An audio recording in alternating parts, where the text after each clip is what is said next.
Euh, les frères et sœurs de Mons, sont-ils là, là? Est-ce que, juste, je peux voir juste vos mains, s'il vous plaît, là? Merci Seigneur. Que Dieu soit béni. Alléluia. Bonjour. Voilà. Père, nous bénissons ton nom pour ta fidélité. Seigneur, merci pour ton amour. Adonai, roi des nations. Seigneur, merci pour ta présence. Merci pour, Seigneur, mes frères et sœurs. Nous te confions, Seigneur, toutes choses. Nous voulons, Père très saint, te voir louer, glorifier, magnifier. Au nom de Yeshua. Seigneur, nous bénissons ton nom. Merci pour ta fidélité. Seigneur, en ton nom, nous te prions. Dieu d'Israël. Amen. Voilà. Donc, quelqu'un a-t-il une question à poser?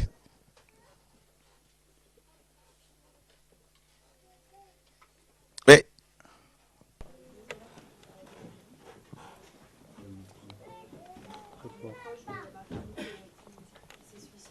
D'accord.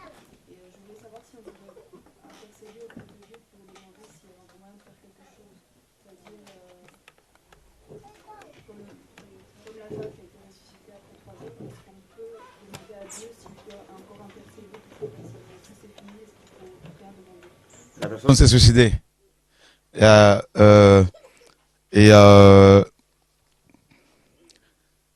Donc tu voudrais qu'on prie pour eux, que le Seigneur intervienne? Ah, pour son salut. Ressuscité. D'accord. Elle est enterrée, elle est... D'accord. Et oui, tout est possible. Hein. Le Seigneur peut la ressusciter, bien sûr, parce que rien n'est impossible à celui qui croit, bien sûr. Donc,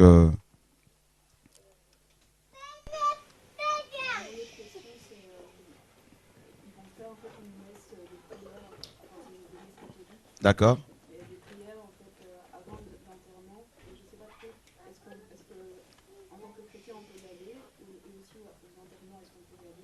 Mhm. En fait, ça sert à rien. Prier pour une personne qui, malheureusement, en fait, Dieu dit dans sa parole qu'il ne faut pas tuer. Donc, une personne qui se suicide a commis un meurtre. Et il est dit dans Hébreux chapitre 9, verset 27, qu'il est réservé aux hommes de mourir une seule fois et puis après quoi vient le jugement. Donc, on peut prier pour sa résurrection si c'est la volonté parfaite du Seigneur, effectivement, mais on ne peut pas prier pour son salut. Et maintenant, la messe de Requiem, tout ça, c'est tout simplement, ça ne sert à rien. Et puis, oui, assister à un enterrement, oui, il n'y a pas de souci pour ça. Ouais. D'accord. Une autre question? Ouais. En fait, en ce moment, j'étudie beaucoup sur la prédestination. D'accord. Et je voulais savoir dans quelle mesure on doit agir en fait sur Terre. Parce que on doit travailler pour le salut des âmes. Mhm. Mais on sait aussi que tous ceux que Dieu a prédestinés au salut seront sauvés. Mhm. Alors, je voulais savoir dans quelle mesure on doit travailler pour le salut des âmes en fait. Alors, en gros, que faire? Pourquoi, en gros, hein, je vais aller encore plus loin. Pourquoi évangéliser, n'est-ce pas? Et ou encore, pourquoi se sanctifier si nous sommes déjà prédestinés au salut? Nous, enfin, nous chrétiens. C'est ça, non? En fait, c'est pas ça, c'est surtout que quand je suis confronté à des chrétiens, des chrétiens, qui se disent chrétiens en tout cas, Mhm. on arrive souvent à des longs débats qui servent à rien. Mhm. Et je me dis, jusqu'à quand à quel moment je dois m'arrêter en fait? Ok. Non, c'est ce que je disais tout à l'heure justement. Parce qu'en fait, si tu veux, la Bible nous parle de la prédestination. Et maintenant, cette doctrine a été mal comprise. Et Augustin d'Hippone, au 5e siècle, a développé cette doctrine. Et Calvin, malheureusement, au 16e siècle, va dire qu'il y a il va développer une doctrine sur la double prédestination. En disant que Dieu, dans sa souveraineté, a prédestiné certaines personnes à l'enfer et d'autres au ciel. Mais ce n'est pas ce que les Écritures nous enseignent. En fait, Dieu a destiné tous les descendants d'Adam à la vie éternelle. A prédestiné toute la descendance adamique à la vie éternelle. Parce que lorsqu'il a créé Adam, il ne l'a pas créé pour qu'il pêche. On est d'accord? Il ne l'a pas créé pour que ce dernier aille en enfer. Donc, il a créé pour régner éternellement. Donc, également ses descendants. Et en fait, comment peut-on développer alors la doctrine de la prédestination? En fait, Dieu, dans sa souveraineté, sait d'avance qui sont ceux et celles qui vont accepter le plan du salut et qui sont ceux et celles qui vont le refuser. D'accord? Maintenant, c'est vrai qu'il sait d'avance, le Seigneur, qui sont ceux qui vont aller en enfer, malgré le fait qu'ils vont entendre l'évangile. Mais ils iront quand même en enfer.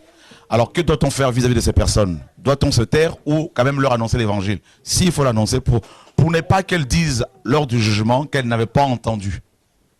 D'accord? Maintenant, notre rôle à nous, c'est quoi? C'est par rapport aux chrétiens, aux religieux. C'est de parler toujours, une ou deux fois, et ne pas chercher à les convertir par la force, comme font les musulmans. On leur annonce l'évangile, la vérité. Si ces personnes l'acceptent, tant mieux. Si elles le refusent, eh ben, ça c'est l'affaire du Seigneur, Dieu le jugera. Mais nous, notre responsabilité, c'est d'annoncer, de parler, pour que cela leur serve de témoignage. Est-ce qu'on peut prendre un passage justement qui corrobore ce que je dis dans Matthieu 24, 14?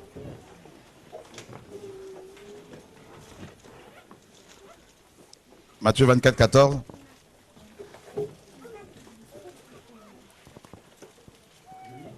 Oui. Cette bonne nouvelle du royaume sera prêchée dans le monde entier pour servir de témoignage à toutes les nations. Alors viendra la fin. Voilà, tu vois, cette bonne nouvelle du royaume sera annoncée dans le monde entier, pour servir de témoignage. En fait, pour ne pas que les gens disent on n'avait pas entendu ce témoignage. Voilà. Donc c'est pour cela qu'il faut proclamer l'évangile. Mais c'est vrai que Dieu sait d'avance qui sont ceux qui iront en enfer, quoi qu'on fasse pour eux, et qui sont ceux et celles qui iront au ciel. Bienvenue frère parmi nous. Merci. Un peu emboîté, revenir sur la question de la dame. D'accord. Elle a dit, voilà, est-ce qu'on peut prier pour mon frère qui est suicidé? Et vous avez cité un passage qui me venait en esprit, c'est Hébreux 9, 27, qui dit il est réservé à l'homme de mourir une seule fois. Après, quoi vient le jugement? Ce que je pense, néanmoins si je me trompe, mais j'aimerais juste savoir, lorsqu'on le salut de son âme, on la recherche ici, sur terre, tant qu'on vit. Déjà, et le Christ a dit, je suis le chemin, la vérité, la vie. Celui qui croit en moi a la vie, pas aura. Donc, au moment où tu crois, tu as déjà cette vie. Mais maintenant, comment quelqu'un, peut-être durant tout son séjour, il n'a pas cherché ce salut, et peut-être toute sa vie. Et quand vous dites on peut prier pour la résurrection, pour que Dieu change la messe, je ne comprends pas un peu, je suis un peu confus. Ok. Je ne comprends pas exactement ce que... Est-ce que tu crois en la résurrection? Bien sûr. Donc, la personne qui meurt sans Christ, on ne peut pas prier pour son salut parce que c'est fini pour elle. Elle est déjà jugée. Mais toutefois, si on est en face d'un cadavre, si Dieu nous met à cœur de prier pour sa résurrection, il faut le faire. J'ai eu à prier pour des personnes décédées que le Seigneur a ressuscité, comme la parole le dit. Oui, sans toutefois aussi être catholique. Mais je me dis, est-ce que c'est pas la même chose, c'est pas synonyme de la messe de Requiem? Pas du tout, la messe de Requiem, c'est le fait de prier pour que le Seigneur reçoive, donc pardonne à la personne décédée. Et maintenant, le fait que vous priez maintenant pour le cadavre, c'est pour que le Seigneur fasse quoi pour cette personne? Ben pour sa résurrection. Si c'est la volonté parfaite du Seigneur, parce que la parole le dit. Jésus-Christ a ressuscité Lazare 4 jours après sa mort. Est-ce que tu le sais? Ok, Tabitha était décédée. Pierre a prié pour sa résurrection. Élie a ressuscité un mort. Cela suppose que la résurrection et le salut, c'est deux thèmes différents. Alors. Mais en fait, est-ce que tu crois que Dieu peut ressusciter un mort? Est-ce que tu crois que tu peux prier pour un mort et que Dieu le ressuscite? Ben, où est le problème? Si on doit prier, si on peut prier pour que, si un cadavre, une personne meurt, si on prie pour sa résurrection. Donc, j'aimerais savoir, frère, je vous comprends. Mhm. Mais est-ce qu'il y a une différence entre le salut et la résurrection? Parce que il y a une différence. la résurrection de cette personne, oui. Mais maintenant, quand vous dites maintenant, on ne peut pas, la messe de Requiem, c'est dans le but de demander que Dieu donne le salut à cette personne. Est-ce qu'il y a une différence? Donne le salut, c'est-à-dire sans qu'il y ait résurrection corporelle, physique. Oui, où est maintenant la différence entre résurrection et salut? Mais la résurrection, c'est le fait de recouvrer la vie terrestre, la vie matérielle et physique. Le salut, c'est autre chose, c'est le fait d'avoir la vie éternelle. Une personne qui n'a pas reçu le salut étant dans son corps physique et qui meurt comme ça, eh ben, il n'y a plus la possibilité pour elle d'avoir la vie éternelle dans l'au-delà. C'est fini. Tu l'as si bien dit. Le salut, c'est sur terre qu'il faut l'avoir. C'est dans la vie de tous les jours. C'est dans son corps physique. C'est étant dans cette vie que l'on peut avoir le salut en Christ. Mais si on meurt sans Christ, eh ben, si on n'était pas converti, ben, on est condamné. On va en enfer. Maintenant, si on prie pour la résurrection des morts, d'accord, comme dans la Bible, les personnes reviennent à la vie, et bien ces personnes-là, si le Seigneur les ramène à la vie, eh ben, elles peuvent aussi recevoir la parole, entendre la parole. Je me souviens une fois, frère, il y a au Cameroun, parce que je suis camerounais, il y a un évêque, on l'appelait Monseigneur Ndokmo, il a ressuscité sa maman. On a traité plutôt de cela d'exorcisme. Parce que vous saviez, bon, en fait, quelque chose que j'ai parfois remarqué. Est-ce qu'elle était réellement décédée? Elle était réellement décédée. On a traité même ce type de satanisme. Il faut vérifier. C'est un catholique? Je dis un évêque de l'église catholique, de l'église. Ça m'étonnerait. Parce que je me dis, le plus souvent, c'est Parce qu'elle pouvait, je pense plutôt qu'elle avait fait une crise. elle était décédée. Je suis témoin. Tu étais là sur place? Ouais, j'étais là. Tu l'as vu prier pour cette dame? Il a prié. Est-ce que tu... Non, est-ce que tu étais là quand il a prié pour cette dame? Quand la dame est morte, quand sa maman, parce que c'était sa maman, elle était décédée. Est-ce que tu étais là quand il a prié pour elle? Quand il a prié pour elle, Ouais. c'était en plein culte. Tu étais là? Oui. La dame était, comment dire, sa maman était aussi avec vous en prière. Elle a piqué une crise? En fait, c'était comment on appelait en ce moment la messe de Requiem, en fait. D'accord. Oui, il est venu, il a prié pour sa maman. Et elle était décédée depuis combien de temps? 3 jours. T'es sûr de toi? Bien sûr, frère. Bien sûr. Parce que le problème, c'est qu'en Afrique, il y a des gens qui font des crises comme ça, et ils ne sont pas décédés, et on les déclare morts. Parce qu'on n'est pas beaucoup avancé sur le domaine. Tel aussi a été le cas de toujours bon, ça c'est un philosophe, P.M. Gard, je ne sais pas si avec les Camerounais pouvaient bien savoir l'histoire. Il a aussi toujours réussi. Il était païen? C'est un philosophe païen? Non. Non. Ce qu'il faut comprendre, en fait, il faut qu'on reste biblique. Un évêque catholique, s'il est vraiment évêque, c'est qu'il est forcément sataniste. D'accord? Parce que lors de l'ordination des prêtres catholiques, ils font allégeance à Lucifer. Et Satan ne peut pas ressusciter un mort. C'est impossible. D'accord? Donc, c'est pour ça que je te dis que cette dame, cette dame avait fait une crise. Et je ne sais pas, mais elle n'était pas morte. Et elle avait fait une crise comme beaucoup de gens en Afrique, on les enterre parce qu'ils ont fait une crise, alors qu'ils ne sont pas forcément morts. On a vu des cas comme ça, où les gens étaient appliqués des crises et puis on les enterrait. Alors qu'ici, on pouvait faire des réanimations, tout ça, et les gens... Donc si quelqu'un décède réellement et que la mort a été constatée, déclarée, il n'y a que Jésus-Christ qui peut, n'est-ce pas, réveiller cette personne-là. Parce que lui seul, comme il le dit dans Apocalypse 1:18, a les clés de la mort et du séjour des morts. Voilà. D'accord? Donc cette dame n'était pas du tout décédée. Moi j'ai une question en fait, c'est par rapport à quelque chose qui de plus en plus me taraude un peu. Tu venais de dire que si le Seigneur te met à cœur de prier pour lui, alors tu le fais. C'est justement à ce niveau-là en fait mon souci à moi personnellement. Je me dis, le Seigneur a déjà dit allez imposer les mains aux malades. Ça, en fait, personnellement, parce qu'en fait, j'ai l'impression que de rencontre des gens qui sont malades, qui sont aveugles, qui sont... Et je sais pas. Ok, je comprends. Parce que par la foi, il faut aller imposer. Je comprends. Je dis, ça. Ok. En fait, nous avons la parole écrite. Il est dit, le Seigneur a dit que celui qui croit en moi fera les œuvres que je fais et il en fera de plus grandes. Nous sommes d'accord. Il a marché sur les eaux. Donc il a dit qu'on peut le faire. Fais une expérience, Henri. C'est écrit, hein. Va au bord de la mer. Hein? Essaye de marcher sur les eaux. En me disant c'est écrit. Et je crois que si tu ne sais pas nager, tu risques de te noyer. N'est-ce pas? Pourtant c'est écrit. Maintenant, si tu entends une voix qui te dit va marcher sur les eaux, eh bien, tu dois te poser la question, est-ce que c'est biblique ou pas? Si c'est biblique, parce que tu as entendu la voix, le réma de Dieu. Et là, tu peux y aller. Regarde, Tabitha décède. Les saints, nous dit la parole, prient pour elle. Elle n'était pas ressuscitée. Maintenant, ils vont chercher Pierre, qui avait le don de miracle que les disciples n'avaient pas. Et Pierre arrive et prie pour Tabitha et Dieu la ressuscite. Donc, il y a la parole écrite, il y a aussi le réma. Tu vois? Donc, tu te retrouves hier, par exemple, ceux qui ont suivi tes vieux de vie. La sœur qui est venue, cette dame sourde que le Seigneur a guérie, elle est venue me voir avec son mari avant-hier. Donc, jeudi, pardon. Et j'ai prié pour elle, il n'y avait rien. Je n'avais pas la conviction. Bon, j'ai prié parce que, bon, ils ont fait des kilomètres, tout ça, et je leur recommandais au Seigneur. Et puis, au programme de réveil samedi, donc l'esprit vient sur moi, il me dit, va prier pour elle, et je vais la guérir.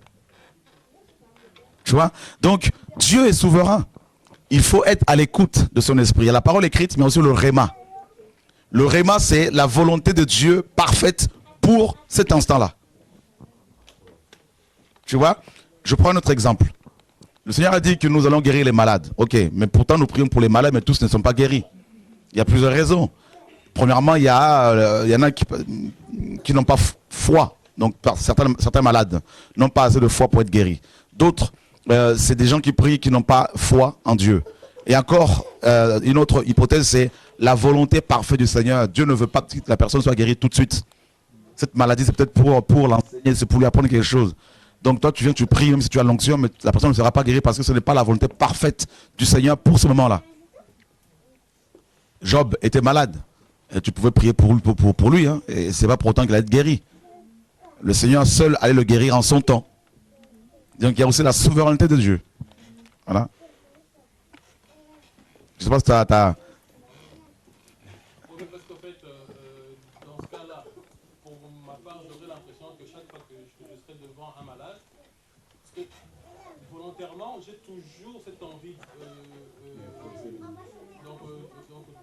d'approcher la personne qui est pour la personne, même si c'est dans des lieux publics. Mais c'est la question d'après, et si ça ne marchait pas? Ouais. Bonne question. C'est humain, hein? On est. Si ça ne marche pas, c'est la question à laquelle, enfin, tout le monde se pose cette question-là. Tout le monde est confronté à ce problème, à cette problématique. Et ça m'arrive souvent également. Mais si l'onction est sur toi, il y a la foi qui ira avec. Hein? Et là, tu vois le miracle. Il y a des gens qui viennent me voir, qui sont malades. Parfois, je m'apprête à prier pour eux. Le Seigneur me dit, laisse, ce n'est pas le temps. Il est dit qu'en Israël, il y avait beaucoup de lépreux. Mais pourtant, c'est Naaman qui a été guéri. Pourtant, Élisée avait l'onction pour. Parce qu'il y avait l'incrédulité aussi des Juifs à l'époque. Tu vois? Donc, Dieu est souverain. Il ne faut pas l'oublier. Parce que beaucoup sont déçus en priant pour les malades à tous azimuts. Ils ne le voient pas guérir, donc ils sont frustrés. Et ils oublient que Dieu est souverain. Il a dit qu'on va guérir les malades, c'est vrai. Mais il n'a pas dit qu'il faut le faire n'importe comment. Paul dira qu'il a laissé Trophime malade. Pourtant, il avait l'onction pour guérir. Donc, ce n'était pas la volonté du Seigneur parfaite pour que Trophime soit guéri ce jour-là. Maintenant, par exemple, je vais donner un exemple simple. Il y a 2 semaines, la même semaine, j'ai rencontré beaucoup d'aveugles. D'accord? La même semaine. Et puis, le premier jour, c'était... Donc, je marchais, et puis j'ai vu une femme qui était malvoyante, et elle s'est carrément cognée. Ça m'a tellement fait mal, j'avais envie. Je me suis dit, mais Seigneur, pourquoi cette envie si alors il n'y a pas, je sais pas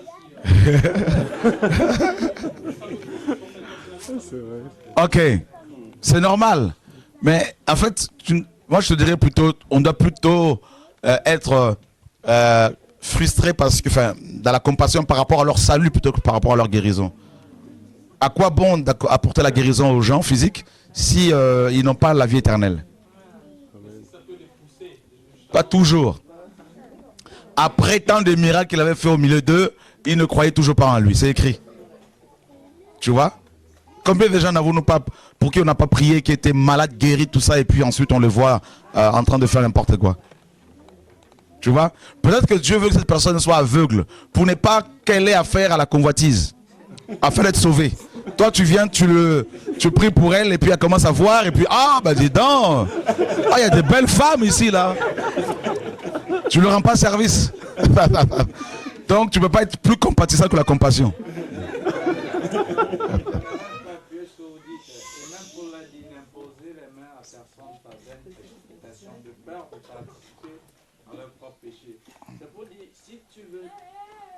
Et tu veux même imposer, prier pour quelqu'un que la personne guérit. Si la personne en elle-même ne croit pas que c'est Jésus qui doit la guérir à travers toi, elle ne peut pas être guérie.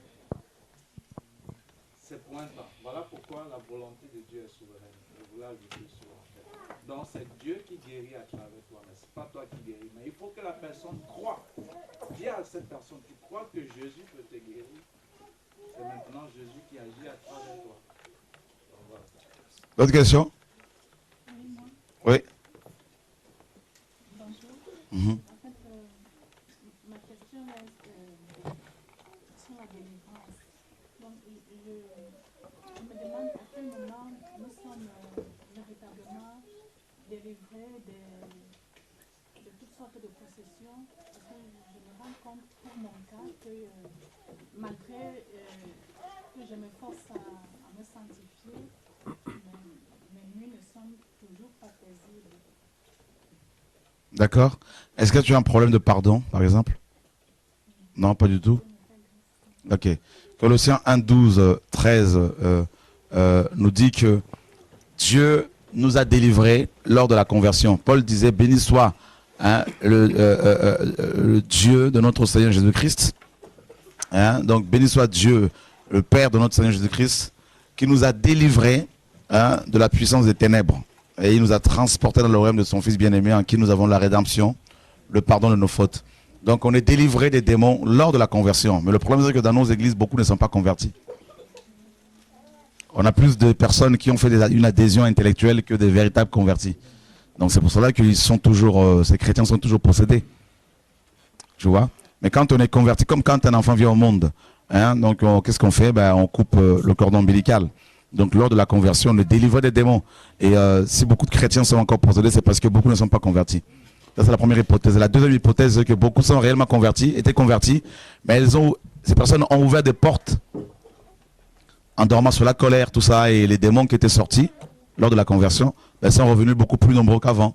C'est pour cela on trouve beaucoup de méchanceté il y a plus de méchanceté dans nos églises que dans le monde.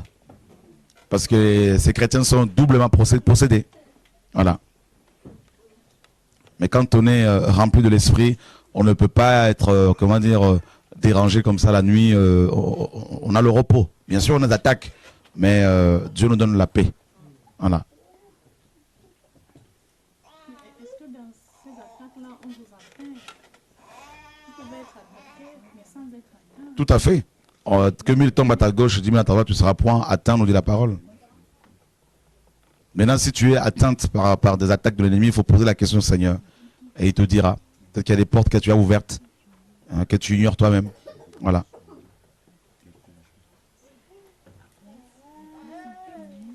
D'autres questions? Moi, c'était par rapport à Bruxelles la dernière fois. Vous avez parlé de... Il y avait une personne qui avait posé une question sur le blasphème. Et vous avez dit il y a des gens qui ont tellement blasphémé qu'il n'y a plus de... Il n'y a plus de... Plus rien à faire pour eux. Hein? Mais en même temps, il y a un passage biblique qui contredit un peu ça, parce que la Bible dit tant qu'il y a la vie, il y a espoir. C'est quel passage? C'est dans... Proverbe? Non, c'est dans... Ecclésiaste? Un lion mort, un chien vivant vaut mieux qu'un lion mort. Ça n'a rien à voir. Hein? Ça n'a rien à voir, ça contredit pas ce passage. Parce que le problème, c'est que nous faisons des doctrines, nous développons des doctrines basées sur des versets qu'on prend là-bas et qu'on amène ici et on fait dire à la parole ce qu'elle ne dit pas. Il y a un seul péché. On peut prendre encore ce passage dans Matthieu chapitre 12.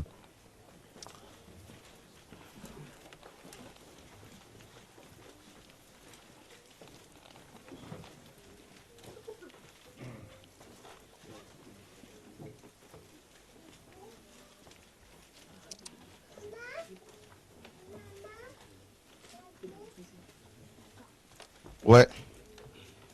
Est-ce que quelqu'un peut le lire? C'est pourquoi je vous dis, tout péché et tout blasphème sera pardonné aux hommes, mais le blasphème contre le Saint-Esprit ne sera point pardonné. Quiconque parlera contre le Fils de l'homme, il lui sera pardonné. Mais quiconque parlera contre le Saint-Esprit, il ne lui sera pas pardonné, ni dans ce siècle, ni dans le siècle à venir. Ok, Marc chapitre 3.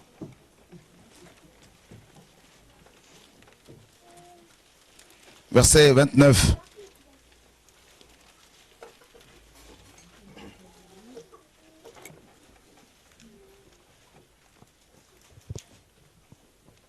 Et quiconque blasphémera contre le Saint-Esprit n'obtiendra jamais le pardon. Il est coupable d'un péché éternel. Ok. Jésus parlait ainsi parce qu'il disait, il est possédé d'un esprit impur. Ok, donc je vais profiter pour parler un peu justement de ce péché. D'accord? Vous voyez, Marc donne une précision que Matthieu n'a pas donnée. Il dit que celui qui blasphème contre l'esprit commet le péché éternel. D'accord? Et on va prendre 1 Jean chapitre 5 verset 16.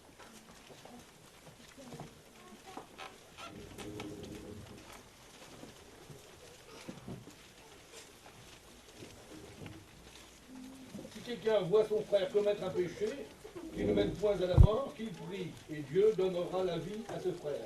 Il la donnera à ceux qui commettent un péché, qui ne mène point à la mort. Il y a un péché qui mène à la mort, ce n'est pas pour ce péché-là que je dis de prier. Toute iniquité est un péché. Voilà. Donc, Jean, qui était là, Jean l'apôtre, qui était là quand le Seigneur parlait de ce péché éternel, du péché éternel, va reprendre ce passage en disant que si quelqu'un voit son frère commettre un péché, n'est-ce pas, qui mène à la mort, eh bien, ça ne sert à rien de prier pour lui, en gros. Mais s'il pêche, s'il commet le péché qui ne mène pas à la mort, donc il y a 3 types de morts, bien sûr. Il y a la mort, comme vous le savez, physique. D'abord, la mort spirituelle, c'est la séparation d'avec Dieu. D'accord? Il y a la mort physique, deuxièmement. Et la mort éternelle, ou encore la seconde mort. Donc, quand Jean parle du péché qui mène à la mort, il parle de la mort éternelle. D'accord? Et les autres péchés mènent aussi à la mort. D'abord la mort spirituelle. Quelqu'un qui craint Dieu et qui pêche, il va mourir spirituellement. Mais pas forcément physiquement tout de suite, ni éternellement. Mais le blasphème contre l'esprit, n'est-ce pas, te tue spirituellement, physiquement, un jour, et puis éternellement. Et une fois qu'on a commis ce péché, eh ben, on ne peut plus prier pour toi, c'est fini. Je veux approfondir cela pour que vous compreniez bien. Hein, donc, voilà, je crois qu'on va pouvoir enseigner là-dessus. Donc, voyez, et le Seigneur nous apprend ici que, et Jean également, que ce péché, donc le blasphème contre l'esprit, concerne exclusivement les croyants.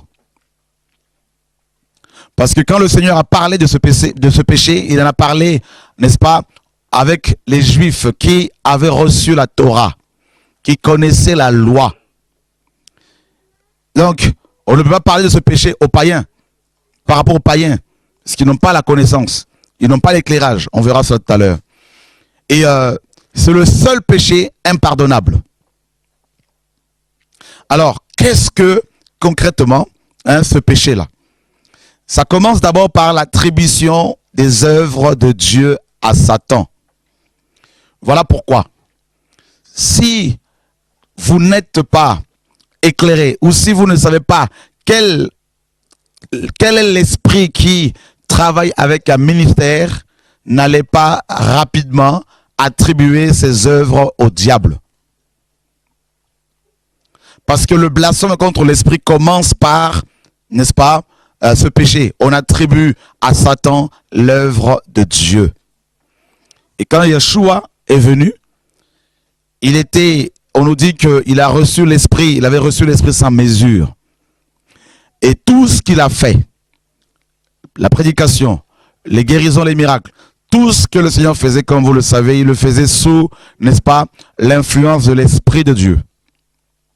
Et les Juifs qui avaient la Torah, les Juifs qui connaissaient les Écritures, ont attribué toutes ces œuvres au diable, au point de dire que Yeshua travaillait avec Belzébul, c'est-à-dire Baal, le prince de mouches, c'est-à-dire Lucifer lui-même, le diable, Satan.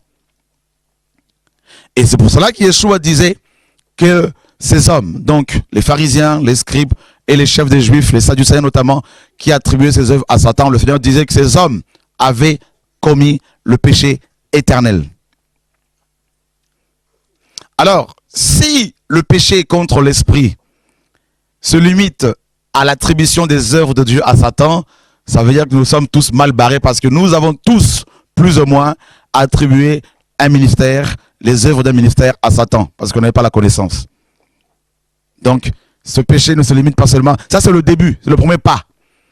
Et une fois qu'on a attribué l'œuvre du Seigneur à Satan, en tant que chrétien, donc si on le fait, eh ben, la première chose qui va avoir lieu, c'est quoi? C'est, en fait, l'Esprit de Dieu sera attristé. D'accord? Éphésiens chapitre 4, verset 30. N'attristez pas le Saint-Esprit de Dieu par lequel vous avez été scellés pour le jour de la rédemption. N'attristez pas le Saint-Esprit de Dieu. Donc ça commence par là. On compare, quand un chrétien pêche, parce que quand on attribue l'œuvre de Dieu à Satan, on pêche. D'accord? On pêche, même si on est ignorant, on pêche.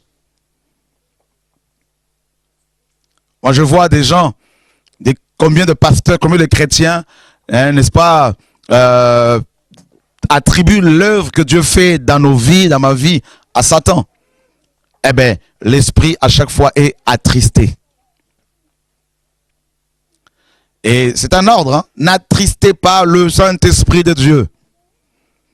Alors, ça c'est la première étape dans le blasphème de l'Esprit de Dieu.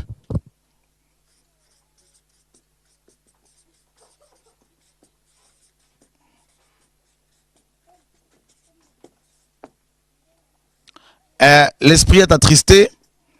Et deuxièmement, maintenant, pour passer de la première étape à la deuxième, je ne sais pas combien de temps il doit s'écouler. Pardon. Et la deuxième étape, c'est quoi? C'est l'Esprit. 1 Thessaloniciens, chapitre 5, verset 19. N'éteignez pas l'esprit, ne méprisez pas les prophéties, mais examinez toutes choses, retenez ce qui est bon, abstenez-vous de toute espèce de mal. Ok. D'abord, l'esprit est éteint. Le chrétien rempli de l'esprit, un chrétien, on va prendre un exemple, il y a un chrétien rempli de l'esprit, et il va commencer à attribuer l'œuvre de Dieu à Satan, l'œuvre que Dieu fait dans la vie d'un frère, d'une sœur, n'est-ce pas, parce qu'il n'a pas la connaissance, parce qu'il n'a pas compris.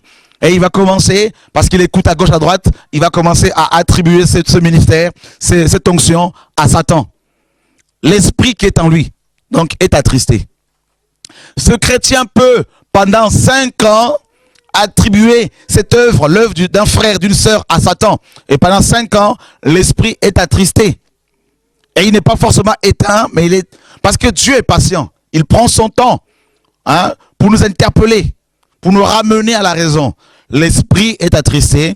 Donc, comme je vous le disais, entre les deux, n'est-ce pas, étapes, je ne sais pas, je ne saurais pas vous dire, ça, Dieu seul le sait, dans sa souveraineté. combien de temps doit s'écouler avant de passer de la première étape à la deuxième? L'esprit est éteint. Rappelez-vous bien que le Saint-Esprit est représenté par un chandelier. Amen.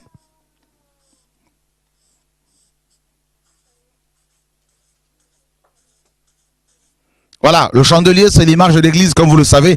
Et les 7 lampes représentent, n'est-ce pas, les 7 esprits de Dieu. Donc, le Saint-Esprit, la lumière du monde. Donc, dans un premier temps, l'Esprit de Dieu est attristé. Ensuite, si on persévère dans ce péché, et il va être éteint. Et là, la personne, donc, en l'occurrence, le chrétien, l'apôtre, le pasteur, le diacre, l'ancien, va être mort spirituellement. D'accord? La personne meurt spirituellement. L'esprit est éteint. Et c'est pour cela que Paul disait, n'éteignez pas l'esprit.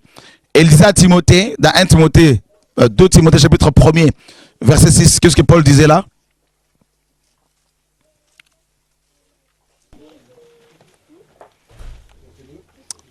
« 2 Timothée 1, 6. Merci Paul, pas de problème. C'est pourquoi je t'exhorte à ranimer la flamme du don de Dieu que tu as reçu par l'imposition de mes mains. Ranimer, voyez non? Ranimer, rallumer, parce que la flamme peut, n'est-ce pas, être éteinte.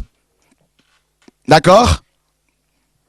Si l'esprit est attristé, si tu continues, tu persévères dans le péché, notamment dans n'importe quel péché, hein, donc il finira par être éteint. C'est pour cela, vous allez voir hein, dans la plupart de nos églises hein, des chrétiens qui étaient zélés hier, n'est-ce pas, et qui, à cause des combats, à cause des difficultés, ben, ils sont éteints. Et quand on est éteint, eh ben, on crée la religion. On devient baptiste, on devient pentecôtiste, on devient presbytérien, méthodiste, église indépendante. C'est la religion. Et puis on se contente du culte, n'est-ce pas, de dimanche. Et on s'en réjouit. C'est tout. Et on vit essentiellement sa vie chrétienne le dimanche. Lors du culte. C'est tout. Et la semaine, eh ben, on va vaquer à ses préoccupations, à ses occupations, et on ne va pas forcément témoigner à ses voisins, à sa famille, n'est-ce pas? On est religieux, on est éteint. Et le Seigneur disait ceci, regardez, on est mort, hein? Regardez, Apocalypse. Merci Saint-Esprit, parce que c'est lui qui me donne tous ces passages. L'église de Pergame.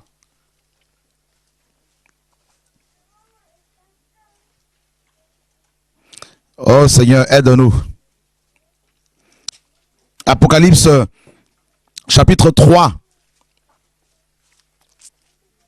Verset 1er à 2. Écrit à l'ange de l'église de Sardes. Voici ce que dit celui qui a les 7 esprits de Dieu et les 7 étoiles. Je connais tes œuvres. Je sais que tu passes pour être vivant et tu es mort. Sois vigilant et affermis le reste qui est près de mourir, car je n'ai pas trouvé tes œuvres parfaites devant mon Dieu. Rappelle-toi donc comment tu as reçu et entendu la parole. Garde-la et repens-toi. Si tu ne veilles pas, je viendrai comme un voleur, et tu ne sauras pas à quelle heure je viendrai te surprendre. Ok, on peut s'arrêter là. Oui. Donc, on attribue l'œuvre de Dieu à Satan. L'esprit est attristé, ça peut durer des années. Il est aussi attristé quand on tombe dans n'importe quel péché. D'accord? Et si on persévère dans ce péché, s'il n'y a pas une repentance, eh ben il est éteint. Et là, c'est la deuxième étape. Et là, c'est la mort spirituelle. Et on tombe dans le même piège dans lequel était tombée l'église de Sardes. Le Seigneur dit, tu passes pour être vivant, hein, à cet ange. Hein. Tu passes pour être vivant, mais voici, tu es mort. Et parce que tu es mort, tu ne sauras pas à quelle veille de la nuit je viendrai. D'accord? Ça correspond au sommeil, à la mort spirituelle. Et rappelez-vous bien de la parabole, de 10 vierges. On nous dit que les 10 s'étaient endormis. Assoupis d'abord et endormis.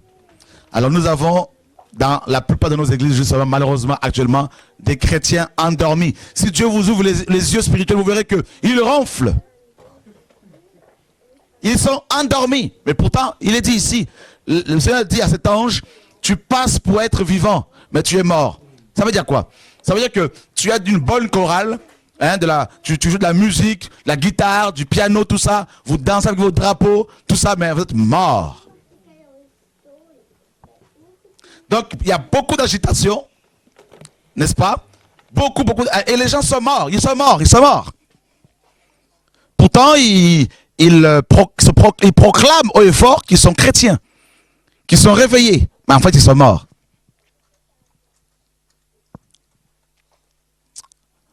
Voyez?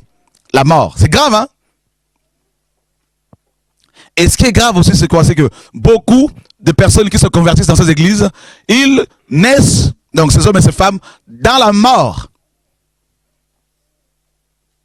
Vous avez vu Marie de Magdala et ses amis, quand elles sont parties au cimetière pour embaumer le corps du Seigneur, elles avaient acheté des aromates, du parfum, hein, des aromates, c'est-à-dire en gros du parfum, pour aller adorer Dieu dans un cimetière.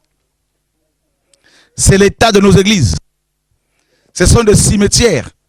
Et chaque matin, les gens prennent leurs aromates, leurs parfums. Et ils vont, n'est-ce pas, embaumer le corps du Seigneur. Et les anges, n'est-ce pas, qui leur avaient été envoyés, leur ont dit, pourquoi cherchez-vous parmi les morts celui qui est vivant? C'est pour cela que dans nos bâtiments d'église, les gens ne voient plus, on ne voit pas Dieu. On va le chercher dans ces bâtiments, dans ces églises de maison. Pourtant, dans Apocalypse 3:20, le Seigneur dit, voici je me tiens à la porte et je frappe. On l'a mis dehors. Il n'est pas dedans. C'est comme quand le Seigneur est venu sur terre. Ceux qui allaient le chercher dans le temple, ils ne le trouvaient pas. Dans les synagogues, on le chassait à chaque fois. Et on le trouvait où? Hors la ville, hors le temple. Dans le désert, comme Jean-Baptiste. Et aujourd'hui, dans nos églises, nos pasteurs ont tellement blasphémé contre le Saint-Esprit qu'ils ont chassé le Seigneur de leur bâtiment d'église, de leur cœur, de leur maison. Ils ont préféré créer des organisations ecclésiastiques, des fédérations, des pastorales. Ils se sont, mes amis, ils ont mis en place la synagogue de Satan. Et ils sont contents parce qu'ils se congratulent les uns les autres. Ils se font du bien. Et ils ne se rendent même pas compte qu'ils ont perdu le salut.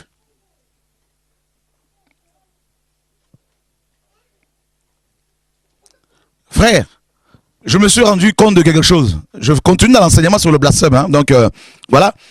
Je me suis rendu compte de quelque chose. Si quelqu'un veut aller au ciel dans notre génération, il doit tout faire pour éviter ces églises. Le Seigneur disait aux pharisiens, parce que c'est très biblique ce que je vous dis, il disait aux pharisiens, vous courez la mer, tout ça là partout dans les nations, pour faire des prosélytes. Et lorsque vous en avez fait un, vous le transformez 2 fois pire que vous. Vous le transformez en fils de la GN. C'est terrible, hein? Quelqu'un qui était païen, un païen, qui était plus proche de la vérité, de la vie éternelle, étant païen, parce qu'il n'était pas sauvé, bien sûr, il n'est pas sauvé, mais il était plus proche, parce qu'il pouvait avoir une vie, une moralité à peu près recommandable. Mais il tombe sur les pharisiens, ils vont l'enseigner, ils vont l'endoctriner. Ils vont l'amener dans leur synagogue de Satan. Ils vont le transformer en businessman. En se servant de la Bible pour vendre l'évangile. Et il devient 2 fois pire qu'avant. Voyez? Et il se met à blasphémer. Et regardez notre génération. Quand Dieu envoie les prophètes, qui sont ceux qui le lapident? Ben, nos pasteurs. Voyez à quel point ils ont blasphémé? On ne peut plus les récupérer, ils ne sont plus récupérables. C'est fini pour eux. Ça peut vous choquer, mais c'est très biblique. C'est fini. Eux, ils tiennent à leur salaire, à leur retraite. N'allez pas leur dire de quitter leur travail, parce qu'ils vont vous dire comment allons-nous faire pour payer nos loyers, les bâtiments de nos églises, l'entretien, tout ça, et les charges, et aussi nos maisons, et notre retraite. Ces hommes-là, mes amis, Ce sont des aveugles qui conduisent d'autres aveugles ou dans un trou. Voilà. Et où sont les prophètes? Les prophètes, mais Dieu leur a demandé de quitter leur dénomination, de lâcher leurs assemblées et d'être seuls. Voyez? Et c'est que Dieu me demande. Et vous savez ce que mes collaborateurs d'avant disent, hein? Non, il nous a abandonnés. Il ne faut pas abandonner. Dites-lui, n'est-ce pas? Ils s'appellent entre eux en disant, il faut lui dire de ne pas abandonner ses compagnons de souffrance. Parce qu'ils n'ont rien compris.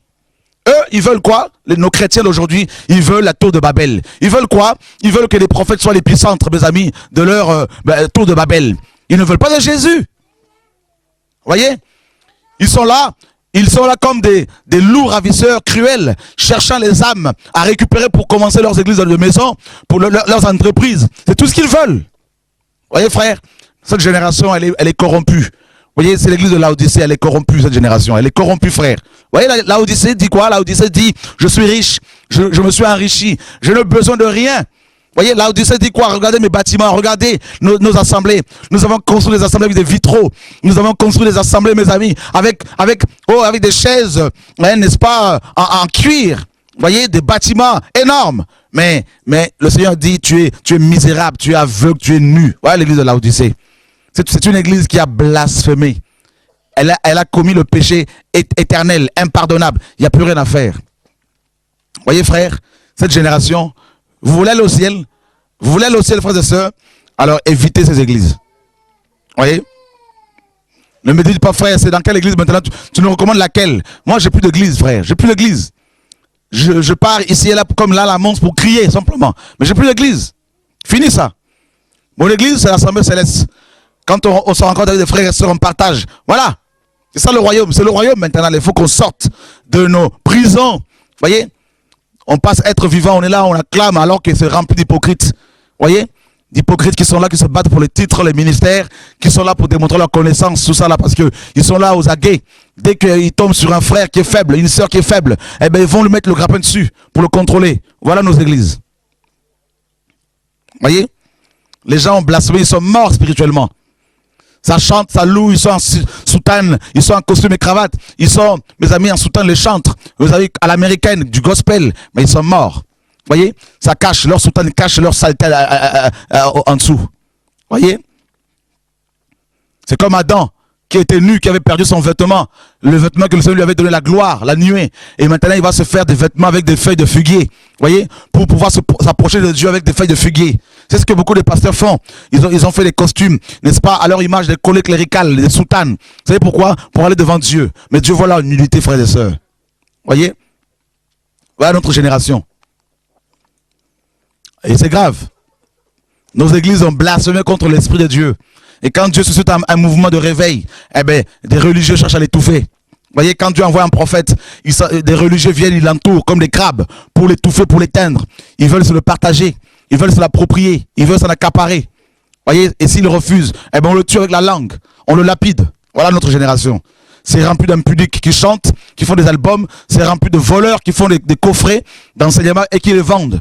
Mes amis, sur Internet, c'est du marché, c'est du marketing, c'est du management dans nos églises. Tout est mélangé, frère, c'est la confusion. Voilà notre génération. Nos églises ont blasphémé contre l'esprit. Voyez?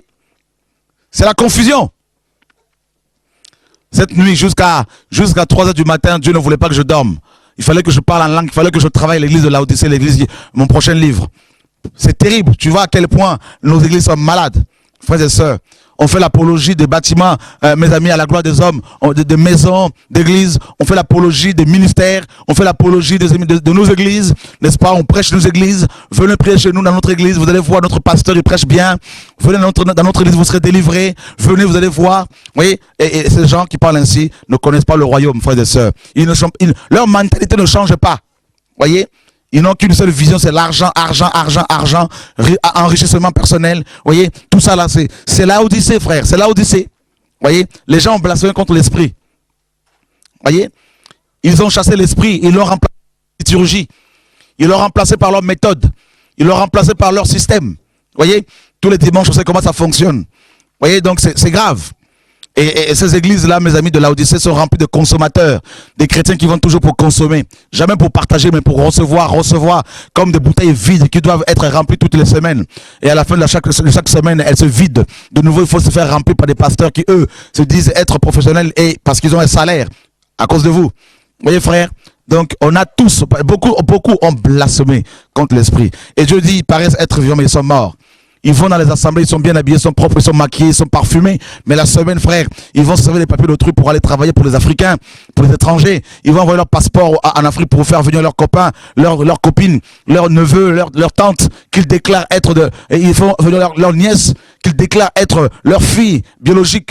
C'est la confusion dans nos églises, là, frère. C'est la confusion. Il n'y a plus rien, là. C'est la mort, là. C'est fini, là. Les gens blasphèment contre l'esprit. Vous voyez, frère? Et c'est terrible. C'est terrible. Ils vont en enfer, ces chrétiens-là. Ils vont en enfer. Chaque dimanche, ils vont recevoir le formatage pour les préparer à l'enfer. C'est tout. Chaque dimanche, ils s'éloignent un peu plus du Seigneur. S'ils restent chez eux à la maison, ils seront plus du Seigneur que s'ils vont dans ces assemblées parce qu'on va les éloigner du ciel. Avec des doctrines de démons qui viennent de l'enfer. Des doctrines inspirées par le diable en direct pour aveugler ces hommes. Voyez? Et c'est terrible, frères et sœurs. C'est pour cela que beaucoup de chrétiens qui vont dans ces églises-là, mes amis, à leur mort, là, ils tombent dans le trou de l'enfer et crient: oh Seigneur, je suis pentecôtiste, oh je suis baptiste, je suis méthodiste, Seigneur, j'étais fidèle à mon église. Le Seigneur leur dit à chaque fois: oui, vous êtes fidèles effectivement à vos églises, mais vous n'étiez pas fidèles à ma parole. Oh Dieu, sauve-nous. Voyez? Et regardez le contraste entre l'ange de Laodicée qui était bien habillé, qui était, mes amis, rempli d'or, d'argent, de billets de banque et qui n'avait aucune persécution. Voyez, qui n'était pas persécuté. Regardez le contraste entre cet ange, n'est-ce pas, entre les chrétiens de Laodicée remplis d'argent et, mes amis, les chrétiens dont il est question dans Hébreux 11, des hommes dont le monde n'était pas digne, qui étaient vêtus en peau de vêtements, peau d'animaux et qui, mes amis, étaient persécutés, dénués de tout. Alors, vous avez vu? Ceux qui avaient la foi indispensable au salut, l'ange de l'église de Laodicée n'a pas foi en Dieu. Voyez, nos églises là, elles sont mortes. Les gens ont blasphémé contre l'esprit. Voyez? C'est pour cela les conversions des sorciers en public, on ne le voit plus. Comme dans Acte 19. Ils ne se convertissent pas. Vous savez pourquoi? Parce qu'ils voient que les pasteurs, quand ils viennent dans nos assemblées, les sorciers voient bien que les pasteurs sont comme eux. Ils sont possédés par les mêmes démons qui travaillent avec eux. Voyez, frère? Il voit bien que les pasteurs sont possédés. Alors comment voulez-vous qu'ils confessent le péché? Parce que c'est dit, si on confesse, ces hommes n'ont pas assez de puissance pour prier pour nous. Satan va nous tuer. Alors autant servir Satan parce qu'il ne voit pas une puissance au-dessus de celle de Satan. Voyez? Donc c'est pour cela qu'il n'y a pas ces conversions-là. Les gens sont morts. C'est l'église de Sardes. C'est la mort spirituelle. Une église qui a blasphémé contre l'Esprit de Dieu. Voyez? La lampe est éteinte. Voyez, frères et sœurs? Et c'est grave. Moi, à Paris, j'ai des combats même avec les gens que j'ai formés depuis des années. Vous savez pourquoi? Parce que beaucoup ne veulent pas me lâcher. Bien qu'ils soient autonomes, ils ne veulent toujours pas me lâcher. Voyez? Et à chaque fois, je dois leur dire, je suis seul. Laissez-moi seul. Je fais ma route avec le Seigneur, seul. Et je ne ferai pas de concessions avec vous. Pas de compromission, frères et sœurs. Même si vous devez me lapider, je ne lâcherai jamais la vérité, frères et sœurs. Voyez? Ils ont besoin des gourous, ils ont besoin d'être contrôlés. Ils cherchent des veaux d'or. Voyez? Comme les Moïse, comme les enfants d'Israël au pied de la montagne. Voyez, ils ont besoin de veaux d'or. Ils mettent la pression sur Aaron pour que Aaron leur fasse des veaux d'or. Aaron, aujourd'hui, ce sont des pasteurs de l'église de Laodicée et de Sardes. Ils ont subi la pression de la part du peuple parce que le peuple veut des veaux d'or. Voyez, frère, le blasphème contre l'Esprit de Dieu. On a des grosses Bibles. Frères et sœurs, c'est bien, on est gentils. On est content d'avoir de telles Bibles, frères et sœurs, mais on n'a aucune crainte de Dieu, aucune révérence. Voyez, frères et sœurs, on est complètement dans la compromission. Cette génération, elle est perdue. Voilà. Je suis convaincu que ces chrétiens d'aujourd'hui, tellement qu'ils portent la Bible sous leurs aisselles sentent la Bible. Tellement qu'ils sont toujours avec leur Bible. Mais quand on vérifie dans leur cœur, frère, c'est plein d'hypocrisie, plein de mensonges, plein de sorcellerie, plein d'impudicité, d'adultère, de convoitise. Voilà nos chrétiens d'aujourd'hui, frère. Des hommes qui prient, mais à la maison, c'est des dictateurs. Voyez, des femmes qui prient à la maison, c'est des Jézabel. Voilà notre génération. Ce sont des gens qui ont blasphémé. Il n'y a plus rien à faire pour eux. La parole n'a plus aucun effet sur eux. Vous pouvez parler sur la sanctification. Ils vont être secoués pendant quelques secondes. Mais quand ils vont sortir de la frère, ils vont tout oublier. Voilà notre génération. Et les vrais chrétiens, on le trouve où? On le trouve dehors. On le trouve chez eux. Ils suivent Jésus-Christ de Nazareth. Ils ont une relation avec le Seigneur. Voilà notre génération. Voyez? Alléluia. Que Dieu nous garde. Dieu m'a dit, il faut crier. Il m'a sorti de tout ce système, il me sort encore. Et on veut me faire revenir encore là-dedans. On veut s'accaparer. C'est comme des crabes qui sont là, mes amis, qui ne veulent pas te lâcher. Parce qu'ils se disent que derrière ce monsieur, nous allons manger comme hier. C'est fini tout ça, là, frères et sœurs. Vous allez manger la parole de Dieu. C'est fini tout ça, là. C'est fini. Fini. Plus ça va, plus j'ai l'impression que réellement on risque de me lapider physiquement. Je leur ai dit à Paris, je dis au pasteur à Paris il y a 4 jours, je leur ai dit au pasteur là-bas aux anciens, j'étais avec eux, je leur ai dit, vous êtes des pharisiens tous ici, là, vous êtes des pharisiens, vous êtes charnés, vous n'avez rien compris dans vos églises, là, c'est la mort, il n'y a aucun fruit, tout ça là, vous voulez vous agripper à moi, tout ça là, pour faire vos business, c'est fini, tout ça. Je veux vous dénoncer aussi à l'intérieur, à l'extérieur, comme je le fais, frère, je suis solitaire, je crie, voilà, il faut tout casser, tout ça là, c'est du passé, frère, voilà. Ça plaît pas, mais c'est pas mon problème. Moi-même, je me dénonce. Donc, tout le monde doit se dénoncer au nom de Jésus. Voilà. Alléluia. Vous avez vu ce chant? Vous avez vu ces chansons que vous écoutez? Vous avez vu ces musiciens qui viennent d'Afrique ici pour se faire de l'argent comme Atoms et Nadège? Ce couple, mes amis, paganisés, babylonisés. Mes amis qui font des concerts, des formations à 30 €, mes amis. Vous avez vu ça, frères et sœurs? Des voleurs. Et c'est vous qui achetez leurs albums. C'est vous qui les écoutez. Vous faites avancer le royaume de Satan. Et en même temps, vous allez vers le Seigneur. Vous faites de mélange. Voyez? Vous avez vu des groupes comme Exo en France? Ça fume. Ça demande des cachets. Vous avez vu? Avant de chanter. Nous sommes dans l'église de Laodicée. Les évangélistes, il faut les payer. Ils ont des cachets. Avant de venir prêcher chez vous, il faut un cachet. Il y en a, c'est 500 €. D'autres, c'est 1000 €. C'est comme ça que ça fonctionne, frères et sœurs. Voilà. Les chantres, là, quand vous les faites venir comme Adoron l'Éternel, tout ça, il y a un cachet. Hein, il vous dit c'est 10 000 € tout ça là, avant de venir tout ça là. Vous avez vu comment c'est Babylone. Vous ne voyez pas que, frères et sœurs, que c'est la fin du temps. Vous ne voyez pas que c'est la fin du temps. Vous ne voyez pas qu'on est à la fin, que tout est fini. Ouvrez les yeux. Ils ont blasphémé contre l'esprit. Ne priez plus pour eux, ça ne sert à rien. Priez pour vos familles, pour vos enfants, pour vos vies. Voilà. Priez pour les païens pour que Dieu les éclaire. Mais eux là, ils ont déjà la parole, ils ont déjà atteint le point de non-retour. C'est fini. Vous avez vu? Ils voyagent avec leurs livres quand on les invite dans les églises pour vendre. Vous avez vu Paul quand il a écrit ces lettres-là? Regardez, prenons l'exemple. Colossiens chapitre 4, verset 16. Oh Dieu, sauve-nous.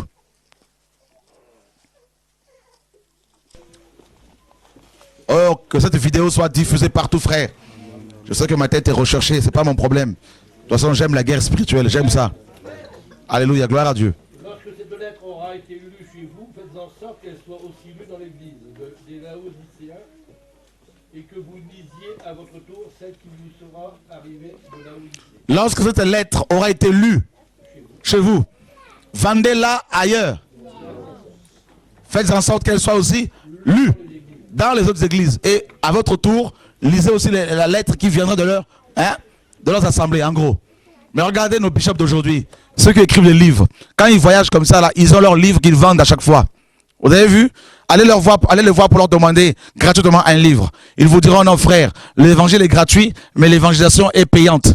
Vous avez vu? Mais pourtant là, dans votre Bible, hein, Paul dit que ces lettres ont été gratuites. Vous voyez, il fallait les lire, qu'elles soient lues partout.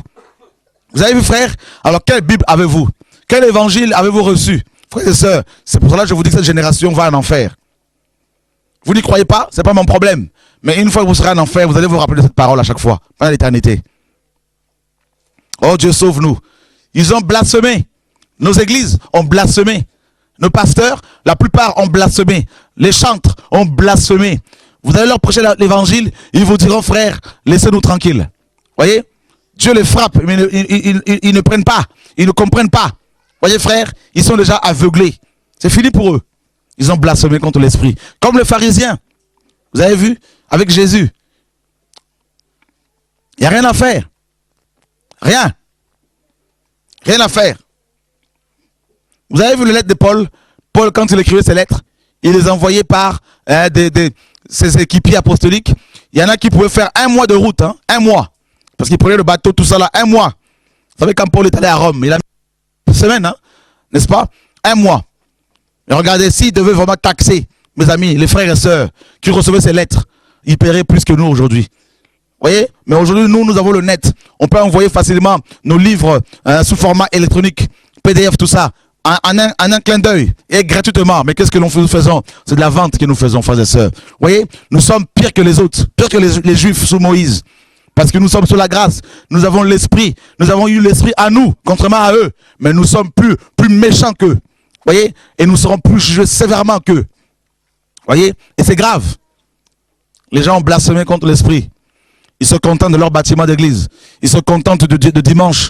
Ils ouvrent leur Bible seulement le dimanche. La semaine, ils vont, mes amis, boire autre chose, d'autres saletés à la télévision. La semaine, frère, vous savez ce qu'ils font? Mes amis, ils vont écouter d'autres musiques, la musique profane. Ils se font du bien. Ils vont s'empiffrer, ils vont fumer, ils vont boire. Vous voyez? Ils vont se faire caresser, n'est-ce pas, homme ou femme, alors qu'ils ne sont même pas mariés. Ils sont dans l'impudicité, dans l'adultère. Ils sont déjà en enfer. Vous ne voyez pas qu'ils sont déjà en enfer, frères et sœurs? C'est fini pour eux. C'est fini. C'est fini. Ils sont dans les coutumes, dans les traditions d'hommes. Ils sont ancrés dans leurs traditions. Et quand ils se marient, ils vont faire la dot à 5 000 € pour les Africains. Ils vendent leurs enfants. Vous avez vu? C'est fini pour eux. Alors que les Écritures nous disent que c'est aux parents d'amasser pour les enfants.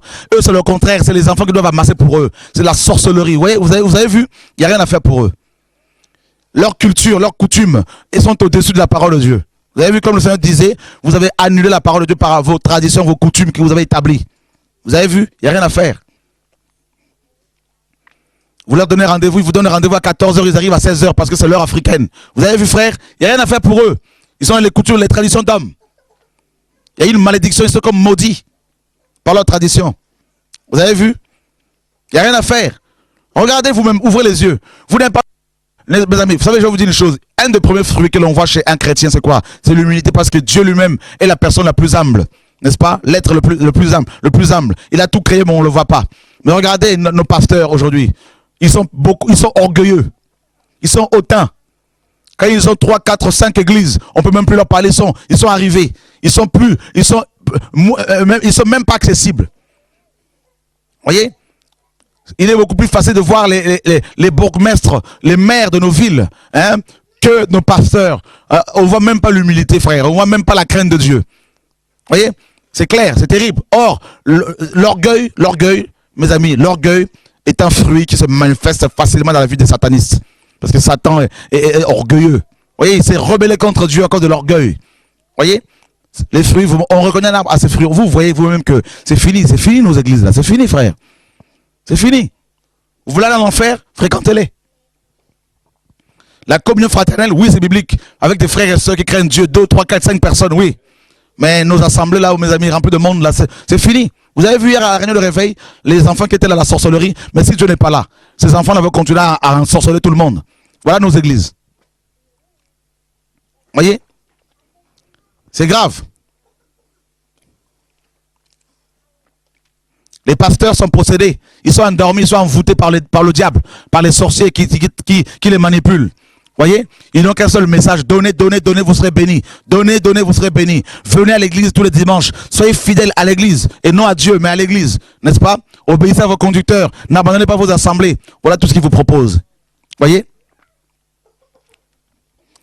Ils ont déjà, les amis, ils ont attristé l'esprit. Voilà pourquoi il n'est plus dans nos églises. Il est parti depuis des années. Il y a des églises qui naissent sans l'esprit. Et c'est l'esprit de l'erreur, de l'antéchrist qui travaille au sein de ces églises, frères. Et les chrétiens qui naissent dans ces églises-là, ils naissent avec la mentalité antéchrist, avec l'esprit antéchrist, Babylone. N'est-ce pas? Ils boivent le vin de la débauche, matin, midi, soir. Ces enseignements, ces fausses doctrines, mes amis. Daniel, à Babylone, avait refusé le vin du roi, les mets du roi. Et nos pasteurs, mes amis, proposent à nos chrétiens d'aujourd'hui les mets du roi. Frères et sœurs, le vin du roi. Voilà pourquoi ils ne sont pas inquiétés par, mes amis, par les politiques. Parce qu'ils ont fait allégeance à ces politiques, frères et sœurs. Ils sont à genoux devant ces hommes politiques pour avoir des miettes, voyez, n'est-ce pas, pour avoir leur protection. Mes amis, Ésaïe 30 et 31 nous disent, ces deux passages nous disent clairement, malheur à celui qui va prendre Pharaon pour protecteur, mes amis, qui se fie à la multitude des chevaux pour être protégés. Voilà nos bishops d'aujourd'hui, frères et sœurs. Ils sont frappés par le Seigneur. Ils sont frappés, voilà pourquoi ils sont aveuglés. C'est la frappe du Seigneur, c'est le jugement du Seigneur. Et Pierre nous dit que le jugement va commencer dans la maison de Dieu. Depuis des années, le Seigneur a commencé à juger nos églises. Voilà pourquoi nos pasteurs sont de plus en plus exposés, mes amis. Ils sont de plus en plus exposés. Leur cupidité, leur orgueil, leur méchanceté, leur division, leur business, c'est aux yeux, au vu et aux yeux de tout le monde. Vous avez vu? Ils ne se cachent même plus. C'est pour cela que je vous tiens à vous dire, frères et sœurs, cet après-midi, qu'ils sont déjà, ils sont blasphémés. L'esprit est attristé, l'esprit est déjà éteint. Voyez, il est tellement éteint qu'il n'y a plus de conversion authentique. Voyez, il n'y a plus de confession publique. Et quand il y a un réveil quelque part et que les chrétiens se mettent à confesser publiquement des païens, on dit non, il ne faut pas exposer la vie des gens. Et il faut la sagesse, il faut cacher ça. Voilà la culture encore qui prédomine, frères et sœurs. Alors que Acte 19 nous dit clairement que ceux qui avaient pratiqué les arts magiques venaient confesser publiquement leurs péchés. Mes amis, devant tout le monde. Voilà nos églises, frères et sœurs. On ne connaît pas l'église, on ne connaît pas la puissance de Dieu. Et quand Dieu agit quelque part, les chrétiens même disent, c'est ça c'est le diable, c'est Satan qui opère, parce qu'ils n'ont jamais vu la puissance de Dieu se manifester, parce qu'ils sont nés dans Babylone, frères et sœurs. Vous avez vu? C'est terrible. C'est terrible. Ils n'ont connu que Babylone. Et quand on leur dit de sortir de Babylone, ils ne savent pas où aller. Ils ne veulent pas parce qu'ils n'ont pas foi. Par la foi, ils veulent marcher par la vue. Vous avez vu? À Babylone, ils ont été habitués à manger de la chair, de la viande. Ils ont été habitués, mes amis, à boire du vin. Et ils ne veulent pas connaître, mes amis, le désert, hein, la souffrance dans le désert, la foi. Mes amis, ils ne veulent pas confronter les serpents venimeux. Ils ne veulent pas confronter les scorpions venimeux dans le désert. Parce qu'ils ont été habitués, mes amis, au confort. Ils se sont conformés au siècle présent, frères et sœurs. C'est ça la mentalité catholique et romaine. Vous avez vu l'église romaine? Eh bien voilà, c'est ça, mes amis. C'est ça nos églises aujourd'hui, là, frère. C'est pour cela que nos pasteurs reviennent encore à l'église romaine, avec des soutanes, avec l'ordination, tout ça là. Ils ont blasphémé contre l'esprit. L'esprit est éteint, c'est fini. C'est fini. Et quand Dieu envoie des prophètes comme Hérode, mes amis, Hérode a fait décapiter Jean par sa femme Hérodias. Vous avez vu? C'est la danse. C'est à cause de la danse que Jean-Baptiste a été décapité. C'est à cause de la vérité qu'il prêchait. Vous avez vu? La fille d'Hérodias a bien dansé. Voilà nos églises, on danse. On danse, on danse. Et on va décapiter les prophètes.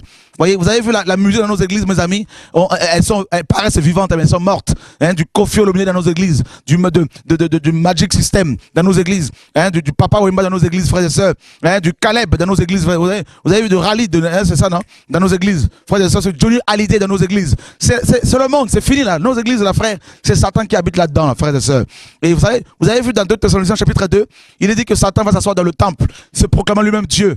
Eh bien, il est dans nos temples, il est assis. Vous croyez que Satan, il se trouve où? En enfer? Oui, mais il est aussi dans nos églises, frère, il est assis. Vous avez vu? Il est assis sur les estrades, sur les chaises en cuir, en fauteuil en cuir, là. Il est dessus. Il est assis. Et les démons, ils sont où? Ils sont là-dedans. L'impudicité, c'est où? C'est là-dedans. L'adultère, c'est là-dedans. Divorce et remariage, c'est là-dedans. Vous croyez qu'ils sont où les démons? Ils sont dans ces bâtiments d'église, frères et sœurs. Vous croyez qu'ils sont où? À la basilique Saint-Pierre, ils sont là-bas, frères et sœurs. Vous croyez qu'ils sont où, frères et sœurs? Quand vous prenez la Sainte Seine dans vos églises, là, vous croyez qu'il y a quoi? Vous participez à la table des démons, à la table de Satan et à la table du Seigneur. C'est le mélange, frères et sœurs. Voilà. Ils sont ni froids, ni chauds. Ils sont tièdes. Voilà pourquoi Dieu les a vomis. Vous savez pourquoi Dieu, le vomissement, vous savez ce que c'est, frère? Le vomissement? Eh bien, on vomit parce que on vomit les toxiques qui peuvent contaminer les autres cellules. Voilà pourquoi Dieu vomit l'église de Laodicée, pour ne pas contaminer, pour pas qu'elle contamine les autres chrétiens qui aiment le Seigneur. Vous avez vu, frères et sœurs? C'est terrible. Et quand on a vomi quelque chose, on ne peut plus le manger, c'est fini. Vous avez vu? La tiédeur. Mes amis, alléluia, que Dieu nous aide. Mes amis, au XVIIIe siècle, quand il y a eu la tiédeur de l'église méthodiste, Dieu a suscité, mes amis, William Booth. Mes amis, 19e siècle, 20e siècle, pardon, 20e siècle, hein, pour amener un autre vent de l'esprit. Vous avez vu? Au 16e siècle, Dieu va susciter, mes amis, Calvin, Luther, tout ça, parce que l'église catholique était complètement morte, tiède. Et Dieu va, n'est-ce pas, susciter ces hommes pour amener un autre vent. Vous voyez, nos églises sont malades. C'est malade. Elles sont malades. Moi, là, j'en veux plus. Moi, j'en veux plus. J'en veux plus. Ça m'intéresse plus. C'est pour ça que ne cherchez pas à savoir Chora, il est où. On va prier avec lui. C'est fini tout ça, la frère. Chacun pour soi, mes amis. D'abord, chacun doit développer sa relation avec le Seigneur. Et on se retrouve comme ça, on s'encourage. Chacun va repartir dans son champ pour chercher Dieu, frère. C'est fini ça. C'est fini. Fini. On a pendant des années cherché à s'abriter sous l'ombre des prophètes, des apôtres. Tout ça là, c'est fini, frère. Les vrais prophètes eux-mêmes cherchent l'ombre de l'Éternel. Celui qui demeure sous l'abri du Très-Haut. Hein? Alléluia. Repose à l'homme du Tout-Puissant. C'est ce que la parole nous dit. Psaume 91, 1, 2. C'est ce qu'il faut rechercher au jour d'aujourd'hui, frère. C'est fini. Vous savez pourquoi beaucoup de gens n'arrivent pas à changer? Pourquoi beaucoup de pasteurs ne changent pas? Pourquoi beaucoup de chrétiens ne changent pas de mentalité? N'est-ce pas? Pourquoi ils restent toujours dans le péché? C'est parce que l'esprit est atteint. L'esprit est éteint, pardon. L'esprit est éteint. Voilà pourquoi, comme l'esprit seul peut convaincre du péché, mais étant donné qu'il est éteint, eh bien, les gens ne peuvent pas être changés. Voilà. C'est aussi simple que ça. 10 fréquentations d'église, ils ont des cartes de membres. Ils ont reçu le baptême. Ils ont leur diplôme de baptême. Ils sont contents, ils sont fiers d'avoir leur diplôme. Ils les affichent chez eux. Ils le placardent sur leur mur, mes amis. Mais ils sont toujours impudiques. Vous savez pourquoi? Parce que l'esprit est éteint. Voilà. Ils ont des visions, des projets. Oh, on va faire ci, on va faire ça. On va faire ci, on va faire ça. C'est des visions charnelles. Vous savez, charnelles. On leur pose la question, quelle est votre vision? C'est d'avoir la plus grande église de Belgique. Voilà, voilà leur vision. Voilà leur vision. Vous pensez que vous allez dépasser les musulmans? Ils sont plus d'un milliard là-bas, plus de 600 millions là-bas à la Mecque. Chaque année à leur pèlerinage là. Vous pensez que vous allez les dépasser? Pas du tout.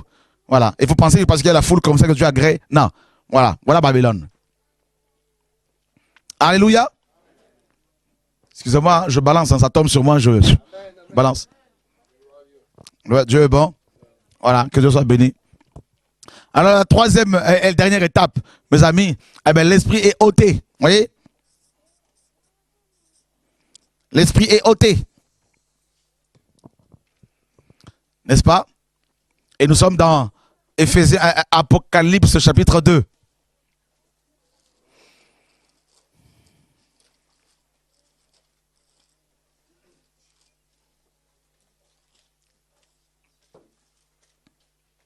Verset 5.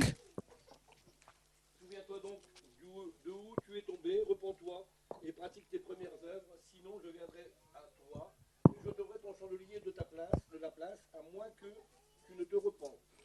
Amen. Vous avez vu ici la troisième étape dans le blasphème contre l'esprit. D'accord?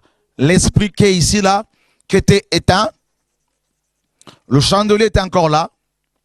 Donc on pouvait toujours rallumer l'esprit avec une huile fraîche. D'accord?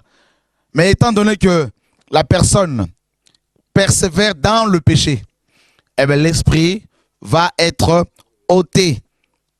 Et si l'esprit est ôté, mes amis, la personne perd le salut. Alors on vous a fait croire qu'on ne peut pas perdre le salut, n'est-ce pas? Ah ben, mes amis, laissez-moi vous dire qu'on peut perdre le salut, parce que la parole, sinon la parole ne parlerait pas de l'apostasie, de l'abandon de la foi. Si quelqu'un abandonne la foi, c'est qu'il a eu cette foi-là. C'est que cette personne était sauvée, n'est-ce pas? Donc voilà, il faut vraiment faire attention, frère. Même Paul disait qu'il craignait d'être désapprouvé après avoir prêché aux autres. Même le grand apôtre avait cette peur-là. Voyez? Oh oui. Regardez, frères et sœurs, nous sommes... Et là, l'esprit est ôté. Quand l'esprit est ôté, vous savez ce qui se passe? 2 Thessaloniciens chapitre 2. Voyez? Vous connaissez l'histoire de Saül. Saül, le roi d'Israël, avait le Saint-Esprit, n'est-ce pas? Et quand Dieu a enlevé son esprit, qu'est-ce qui s'est passé? L'esprit d'égarement, venant de l'Éternel, l'a rempli. Et comment il est mort? Il est mort, on lui a coupé la tête. Et où est-ce qu'on avait mis sa tête? Dans le temple de Dagon. Vous vous rendez compte? Dans le temple de Dagon. Dagon, c'est le dieu poisson. La sirène des eaux. Ah oui, c'est pour vous montrer que Saül est en enfer. Voilà. Il n'y a plus rien à faire. Vous avez vu, frères et sœurs?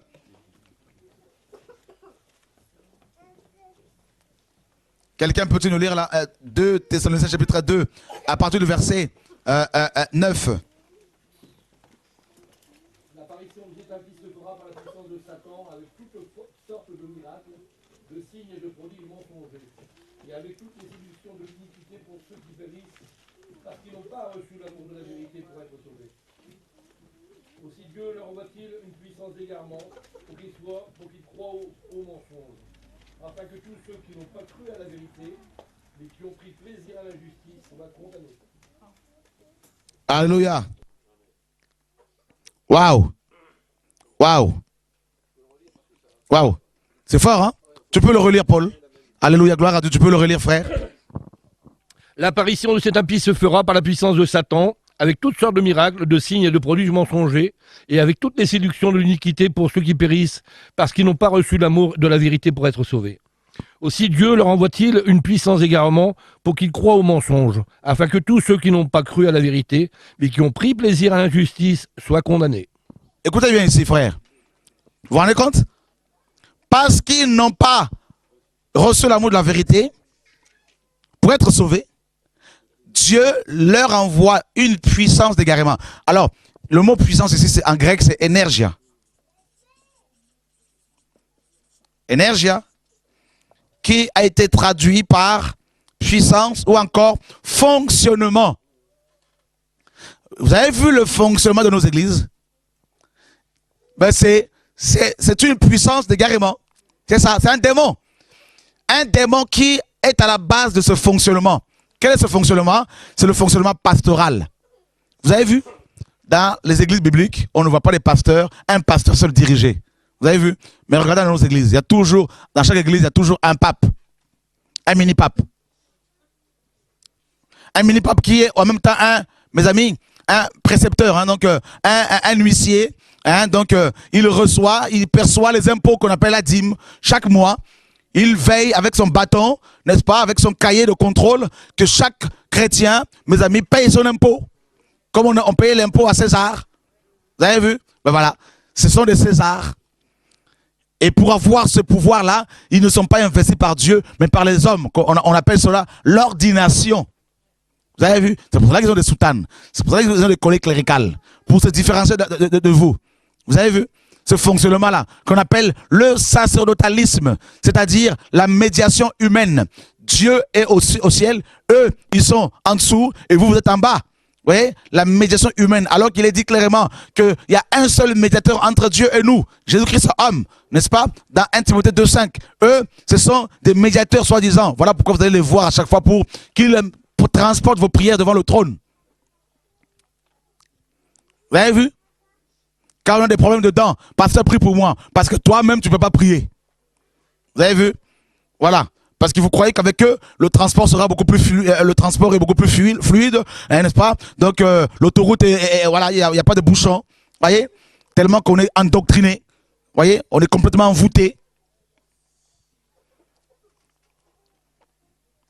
C'est pour cela que vous sautez sur eux à chaque fois. Pour aller les dépouiller, aller les pomper comme ça pendant des années toujours. Vous ne voyez pas qu'il y a un problème qui ne va pas. Jamais vous allez voir les prédicateurs pour dire sois seulement encouragé. C'est toujours pour parler de vos problèmes. Vous ne voyez pas qu'il y a un problème? Quand est-ce que vous allez résoudre les problèmes des païens? Si on doit rester sur vous 5 ans, 6 ans sur le même problème. Vous ne voyez pas qu'il y a un problème? Voilà comment nous sommes nos églises. Comme un serpent qui mange sa propre queue. Voilà. Nous nous mangeons nous-mêmes. Nous mangeons nos prophètes. Vous avez vu? C'est terrible, hein? C'est grave.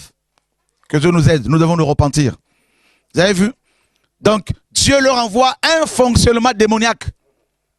Et ce fonctionnement-là, premièrement, c'est la fonction pastorale. Le pasteur qui gère tout. Vous avez vu? Qui gère tout. C'est lui qui marie, c'est lui qui fait les baptêmes, c'est lui qui prêche, c'est lui qui, n'est-ce pas, a le dernier mot. Vous voyez ce fonctionnement-là? C'est lui à qui on rend des comptes. Vous voyez? Si ce n'est pas ce fonctionnement pastoral, il y a aussi un autre fonctionnement. Un collège d'anciens qui travaille comme une oligarchie. Vous avez vu? Un corps à part. Vous voyez, à part, qui prend des décisions pour vous les imposer. Vous avez vu? Voilà, un fonctionnement démoniaque. Un fonctionnement qui vous impose une chorale. Et vous ne recevez jamais de chants de la part du Seigneur. C'est la chorale qui doit chanter pour vous.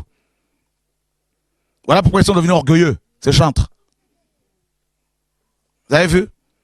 On les acclame, ouh, pour les Africains, ouh, tout ça là, les idolâtres. On va leur donner de l'argent pendant qu'ils chantent sur les estrades. Vous avez vu? Des vrais idolâtres. Terrible. Ce fonctionnement-là, babylonien, démoniaque. Ce fonctionnement qui veut que si tu rates un dimanche, on doit te chercher avec une torche spirituelle pour savoir où tu es. Tu es égaré.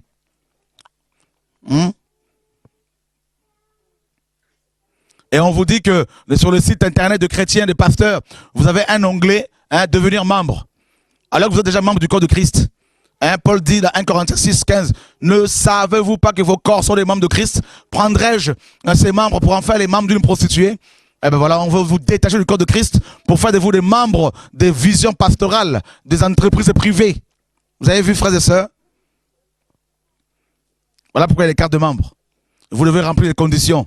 Accepter la vision du pasteur. Je confesse qu'il y a un seul Dieu, mais en même temps il y en a trois. Dieu le Père, Dieu le Fils et Dieu le Saint-Esprit. Ils ne sont pas trois, mais ils sont un. Vous mentez à qui? Vous mentez à qui? Vous dites bien Dieu le Père, Dieu le Fils, Dieu le Saint-Esprit. Ça fait 3 dieux. Et vous, en même temps, vous dites qu'ils ne sont pas 3. Mais vous vous moquez de qui là? Vous ne voyez pas que vous êtes lobotomisé? Vous ne voyez pas que c'est une doctrine des démons? Pourtant, les Écritures disent qu'il y a un seul Dieu. Lui-même, Dieu dit qu'il y a un seul Dieu. Vous dites qu'il y en a 3. Vous ne voyez pas qu'il y a un problème? Vous voyez? Un fonctionnement démoniaque, frères et sœurs. Oh, cette génération va trop. Il y a beaucoup. Cette génération voit plus des gens en enfer que les autres générations, toutes les autres générations réunies. Oh frère, que Dieu nous sauve. Je ne sais pas si tu te sens blessé, mais en tout cas, excuse-moi, mais je dois parler. Hein? Voilà. Ça va pour tout le monde? Que Dieu soit béni. De toute façon, j'ai atteint le point de non-retour. Je ne peux plus faire marche arrière. Parce qu'on va me tuer, on va me lapider par les hommes. C'est fini. Hein? Tant que je serai dans la volonté du Seigneur, je serai protégé. Comme j'ai mon train, là, je suis juste venu pour crier. Alléluia.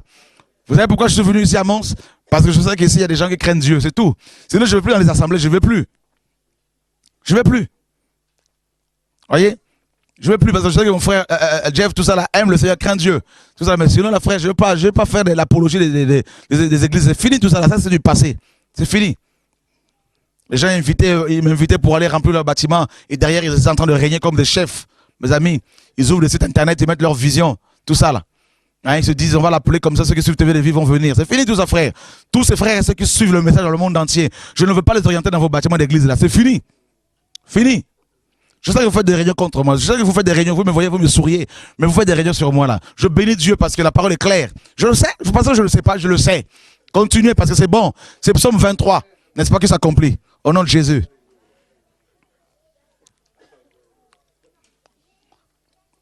Alléluia. 1 Samuel 16.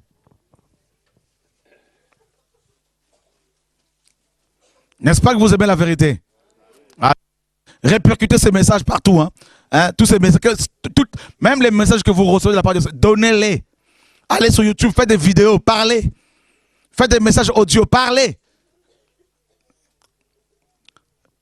1 Samuel 16, 14.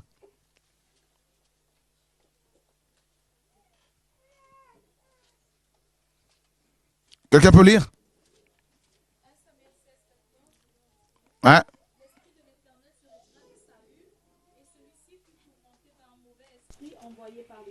Ah, l'Esprit de Dieu se retira de Saül. Alors les religieux d'aujourd'hui disent, non, ça c'était avant, sous la loi. L'Esprit ne peut plus être retiré de quelqu'un. Voilà une fausse doctrine qui vient de l'enfer. N'est-ce pas? Sauvé une fois, sauvé pour toujours. Une doctrine qui vient de Calvin. N'est-ce pas? Vous êtes chrétien, eh bien, vous pouvez pratiquer le péché, vous serez quand même sauvé, n'est-ce pas? C'est ça la prédestination. Eh bien, vous irez en enfer, parce que la parole est claire. Celui qui est né de Dieu ne pratique pas le péché, nous dit la parole. Alléluia. Voyez, frère? Et Dieu, Jésus dit dans Apocalypse 2, il dit à l'église d'Éphèse, si tu ne te repens pas, je veux ôter ton chandelier de sa place. D'accord? Le Saint-Esprit. Et là, eh bien, 2 Thessaloniciens 2 nous dit, quand l'esprit est ôté, est enlevé, l'esprit de vérité, mes amis, eh bien, l'esprit d'égarement vient prendre place. Et là, il n'y a plus rien à faire. Quoi que vous fassiez pour ce pasteur, pour cet apôtre, pour ce prophète, pour ce chrétien, pour ce diacre, c'est fini. C'est fini, il n'est plus, il est fini, il a blasphémé. Alors quand on a atteint la troisième étape, quand on arrive là, c'est fini. Il n'y a plus de retour. Quand tu es à la deuxième étape, lorsque l'esprit est atteint, éteint, pardon, on peut encore le rallumer. Hein, le ranimer. Mais si vous dépassez cette étape-là, pour arriver à la troisième étape, où l'esprit est ôté, il n'y a plus rien à faire. Là, ce sont les démons qui viennent. Un fonctionnement démoniaque. Tu restes prophète, tu restes apôtre, tu restes pasteur, hein, mais ton onction est remplacée par une autre onction. Et c'est la puissance de Satan. Et là, tu vas commencer à opérer des miracles mensongers. C'est pour cela qu'il faut comprendre qu'on ne reconnaît pas un arbre par les dons, par l'onction, mais à ses fruits. L'amour, la crainte de Dieu, la sanctification, la justice, la paix, la joie, et non par l'onction. Beaucoup de chrétiens se font avoir parce que ces pasteurs à qui Dieu a, n'est-ce pas, qui ont blasphémé, n'est-ce pas, dont des pasteurs qui n'ont plus l'esprit, et qui ont reçu l'esprit d'égarement, ils continuent quand même à faire des miracles mensongers, et beaucoup de pasteurs, beaucoup de chrétiens continuent quand même à leur accorder du crédit. Alors qu'ils ne prêchent plus la croix, la sanctification, le retour de Jésus. Ils prêchent la prospérité, ils font l'apologie de leur ministère et ils produisent également, il y a une forme d'onction qui est sur eux. Ce sont des démons. Comme Simon le magicien. Vous voyez frère, c'est terrible. Comme les magiciens de Pharaon qui pouvaient reproduire certains miracles que Moïse faisait. Des miracles mensongers pour vous tromper. Maintenant, combien de temps doit-il couler, n'est-ce pas, entre la deuxième étape et la troisième? Dieu seul le sait. Et là, quand on arrive là, l'esprit est ôté, c'est fini. Voilà pourquoi, chrétiens, beaucoup de pasteurs qui sont tombés ne sont plus à l'écoute de la vérité.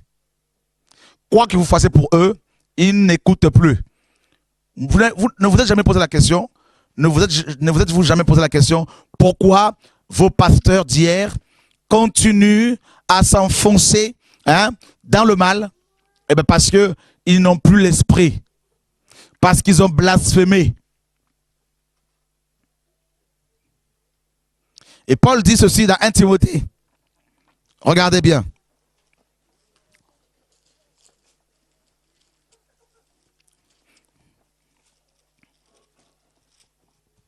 « 2 Timothée 3,13 »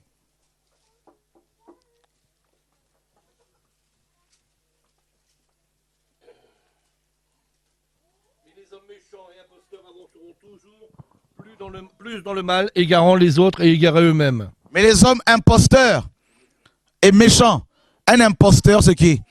C'est quelqu'un qui, n'est-ce pas, se sert d'une identité, de l'identité d'une personne, pour se faire de l'argent, pour un acte, pour tromper. C'est quelqu'un qui se déguise. Et il est dit clairement dans 2 Corinthiens 11, 13, que Satan se déguise en ange de lumière. Et il n'est pas étonnant que ces ministres aussi se déguisent en ministres de la justice. Ce sont des imposteurs. Ils se servent de la parole de Dieu, de la Bible. Ils se servent du nom de Jésus pour se faire de l'argent. Et Paul dit, ce sont des méchants. Ils avanceront toujours dans le mal, égarant les autres et égarés eux-mêmes. Voilà. Voilà pourquoi la plupart des pasteurs ne veulent pas changer. C'est parce qu'ils ne le peuvent plus. Parce qu'ils ont déjà blasphémé. Voyez? Et regardez ce que Hébreux chapitre 6 nous dit.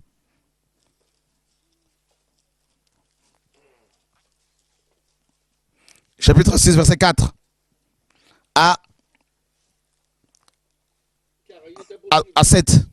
Car il est impossible que ceux qui ont été une fois éclairés, qui ont goûté le don céleste, qui ont eu part au Saint-Esprit, qui ont goûté la bonne parole de Dieu et les puissances du siècle à venir, et qui sont tombés, soient encore renouvelés et amenés à leur repentance, puisqu'ils le crucifient pour leur part, le Fils de Dieu, et l'exposent à l'ignominie.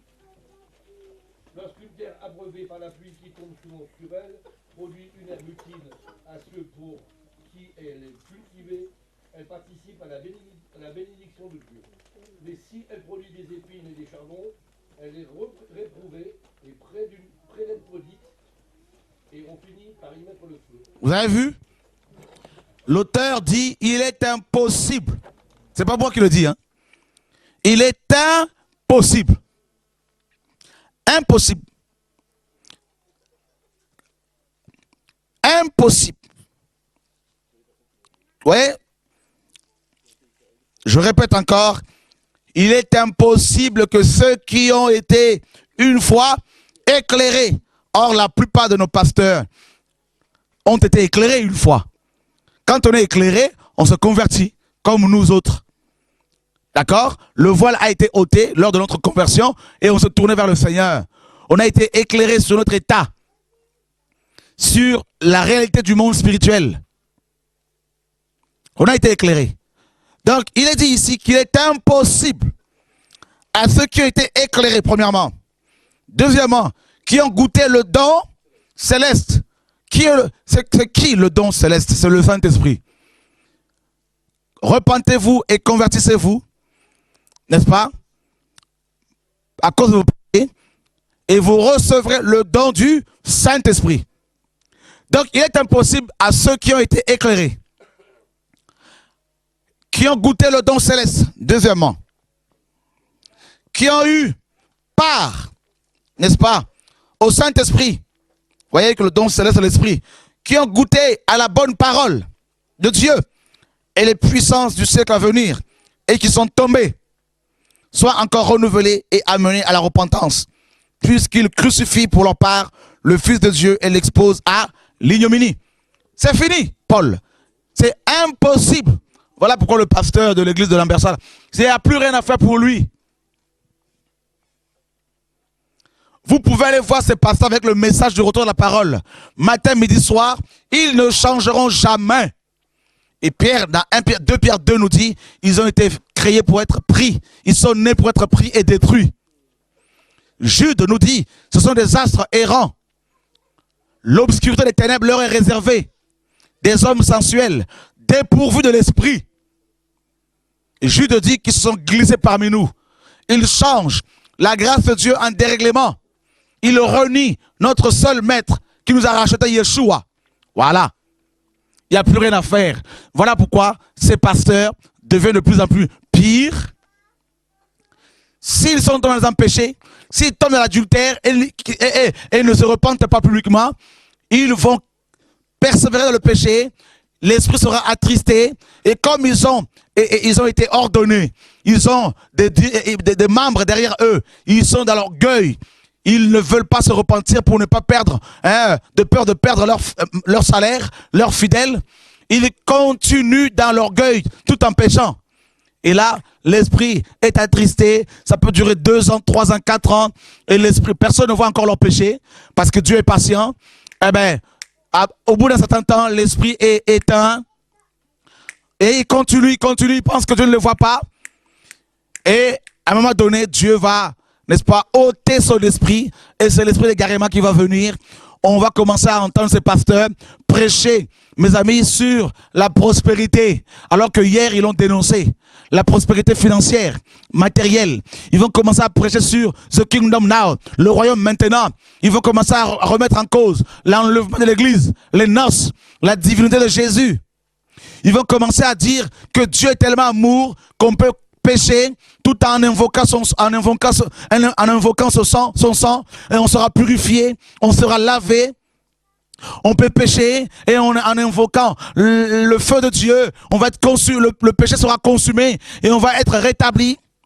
Ils vont mettre l'accent sur la grâce, la super grâce, que Dieu est le Dieu de grâce. Ils vont négliger volontairement, occulter le côté justice de Dieu, lion de Juda. Et là, c'est fini. Ils vont commencer à ordonner leurs femmes pasteurs pour gérer l'entreprise familiale.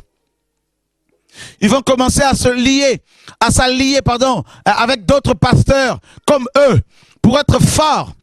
Ils vont commencer à rentrer dans les fédérations d'églises. Babylone, en association ecclésiastique. Et ils vont perdre le feu du réveil.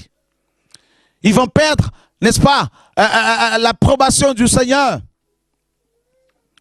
Et les chrétiens qui aiment le Seigneur vont pleurer en se disant, ce pasteur dans ses débuts prêchait la croix, prêchait la sanctification, prêchait contre le divorce, contre le remariage. Il dénonçait ces pratiques. Mais aujourd'hui, il accepte cela. Et Paul dit, non seulement qu'ils font le péché, mais ils encouragent ceux qui le font. Ils approuvent ceux qui le font. Bien que connaissant le jugement de Dieu, déclarant dignes de mort ceux qui pêchent, ceux qui divorcent et avortent. Mais non seulement qu'ils le font, mais ils encouragent, n'est-ce pas, ceux qui le font. Voilà pourquoi ces églises sont remplies de divorcés remariés. Voilà pourquoi ces églises sont remplies de femmes habillées comme des prostituées, exposant leur corps. Voilà pourquoi ces femmes tombent enceintes, mes amis, alors qu'elles ne sont pas mariées. Voilà pourquoi ces jeunes femmes vont avorter, tout en chantant comme dans la chorale. C'est une génération destinée à l'enfer. Et ces pasteurs-là, que voulez-vous encore faire pour eux?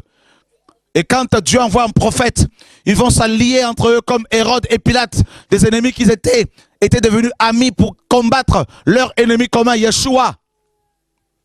Voilà comment ces pasteurs s'associent avec les uns avec d'autres collaborateurs, leurs collaborateurs pasteurs, pour combattre des envoyés de Dieu, pour les tuer, les lapider. Lequel des prophètes ces pasteurs n'ont-ils pas lapidé? Jérémie, ils l'ont combattu. Ésaïe, ils l'ont scié en deux. Mes amis, ils l'ont mis dans un tronc. Ils l'ont mis dans un tronc d'arbre. Ils l'ont coupé en deux selon la tradition juive. Voyez, Hébreux 11 nous dit qu'il y en a, ils ont été sciés, lapidés. Voyez, mes amis, Jérémie, on a dit de lui, tuons-le avec la langue. Voyez, ils vont te combattre, te traiter d'antéchrist, de faux prophètes, de sorciers, de magiciens. Ils vont ouvrir des sites internet sur ton nom pour te salir, pour te discréditer. Vous voyez, frères et sœurs, ils vont te casser. Et le Seigneur l'a dit, malheur à vous si tout le monde disait du bien de vous. Car les faux prophètes, tout le monde les accueille. Vous voyez, tout le monde les acclame, tout le monde les encense. Voilà notre génération, frères et sœurs. Oh Dieu, sauve-nous.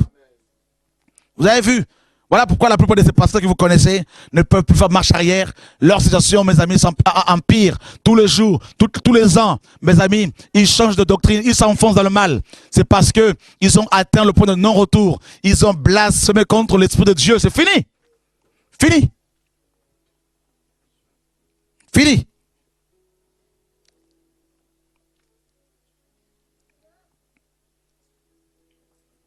Et des chrétiens qui fréquentent ces assemblées, une fois morts, ils pleurent, ils se retrouvent en enfer.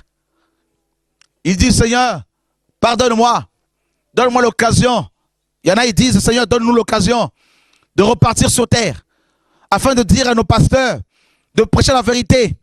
Oh Seigneur, si je savais, si mon pasteur pouvait, s'il m'avait prêché la vérité, je ne serais pas, je ne viendrais pas ici.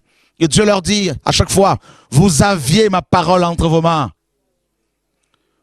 Vous aviez, n'est-ce pas, plus de 100 versions de la Bible.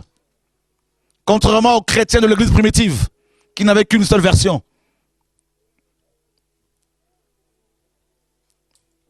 Oh Dieu, sauve-nous! Sauve-nous! Toute ma vie, je me suis occupé de mes affaires, plus que de mon âme. Toute ma vie, j'ai couru après le vent, après les hommes riches, après les grands de ce monde. Et pour m'apercevoir à la fin de ma vie que je n'étais que de la poussière, qu'une vapeur, qu'un souffle. Oh Dieu, sauve-moi. Mon pasteur ne m'a pas dit que je ne devais pas avorter, ni fréquenter les boîtes de nuit. Oh Dieu, sauve-moi. Je suis servi de mon corps pour faire tomber des femmes, des hommes. Oh Dieu, sauve-moi. Frère, je peux entendre les cris de l'enfer. Je peux entendre les cris de ces religieux, de ces apôtres, de ces prophètes en enfer, demandant, suppliant Dieu nuit et jour, comme l'homme riche dans Luc 16, qui suppliait Abraham d'envoyer Lazare pour avertir ses 5 frères qui étaient avares, qui étaient voleurs, qui étaient orgueilleux hautains, qui refusaient de changer, de se convertir. Jusqu'à quand vas-tu résister à Dieu, femme? Jusqu'à quand vas-tu résister à la parole de Dieu? Jusqu'à quand vas-tu courir après les prophètes pour demander de l'eau de bénédiction, l'eau bénite, l'eau pour te protéger? Jusqu'à quand vas-tu prier avec ton huile là? N'est-ce pas? Jusqu'à quand vas-tu utiliser ton huile plus que la parole de Dieu pour te protéger? Oh, idolâtre, cette génération, mes amis, a blasphémé contre Dieu. Il n'y a plus rien à faire. Regardez vos enfants, regardez vos filles, comment elles se comportent. Vos garçons, comment ils se comportent, vous chrétiens. Cette génération, frère, oh, que Dieu nous aide. Nos églises, là, frère, ce sont des stations de métro. Ce sont comme les stations de bus, des abribus, où les gens sont en attente de prendre le train qui les conduira en enfer. Frère, c'est terrible. C'est pour cela que Dieu dit, mon peuple sortez du milieu d'elle, de Babylone. C'est la sortie. Sortez de ces églises, sortez de ces bâtiments, de ces maisons, sortez de ce joug pastoraux, sortez de ce contrôle pastoral, sortez de vos couvertures pastorales. C'est de l'envoûtement, c'est de la sorcellerie. Sortez de là Et que les prophétesses se lèvent pour parler. Et que les prophètes se lèvent pour crier. Et que les messagers, les messagères de la bonne nouvelle, frère, soient de nouveau, alléluia, remplis d'onction de Dieu pour aller libérer le peuple de ce joug.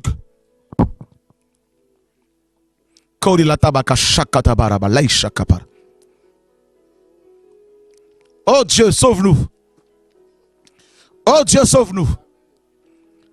Regarde sous tes pieds, il y a l'enfer. Regarde comment Satan cherche avec ses mains à attraper tes pieds pour t'attirer plus bas. Plus bas que le ciel. Regarde. Regarde.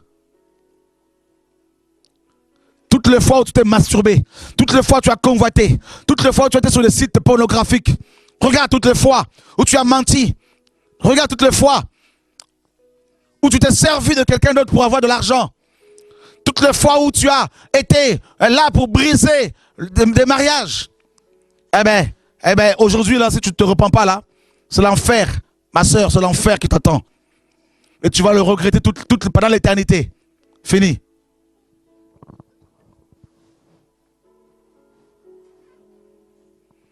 Dieu sauve-nous. Dieu sauve-nous. Dieu sauve-nous.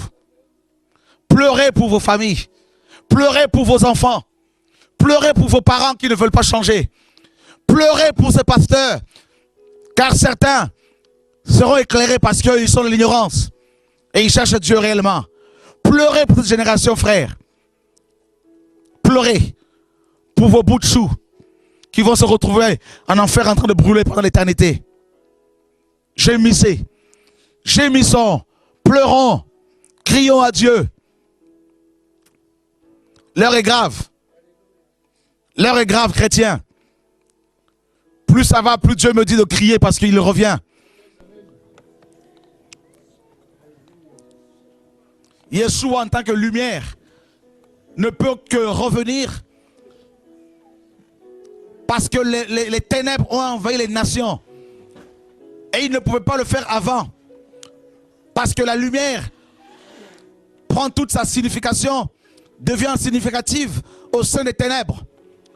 Voilà pourquoi à cause de cette apostasie, mes amis, de ces ténèbres qui couvrent les nations, ces lois anti-bibliques, anti-Christ qui sont votées pour autoriser l'IVG, les avortements, des mariages homosexuels, eh bien, c'est les ténèbres qui recouvrent nos pays, nos nations, nos villes.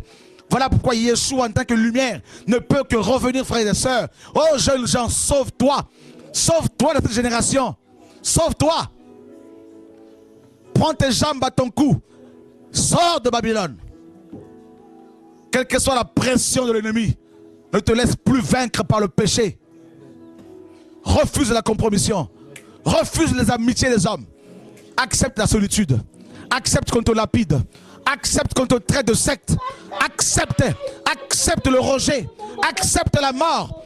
Accepte cela pour gagner la vie. La vie éternelle. La vie éternelle. Accepte cela.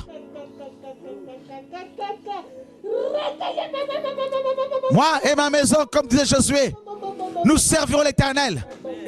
Moi et ma maison. Oh oui, je lutte, je prie pour sauver mes enfants. Comme Noé l'a fait hier. Oh Dieu, nous ne cherchons plus les titres. Oh, quel est mon ministère? On n'est plus là, frère. On n'a plus ce temps. Courez, courez, courez, courez, courez. S'il vous plaît, courez, frère, courez. Sauvez-vous. Derrière sur le feu, le jugement. Courez. Quittez Sodome. Quittez ces mauvaises pensées. Quittez la rébellion contre Dieu. Quittez la rébellion. Quittez le doute. Quittez, femmes. Quittez, s'il vous plaît. Quittez là. Quittez, courez. Courez. Courez comme Hébreux 12 le dit. Courons vers la carrière qui nous est ouverte. Courons. Courons. Courez, courez, courez, courez, courez. Regardez, le maître est derrière la ligne d'arrivée. Et il nous appelle. Il nous tend la main. Courez. Courez.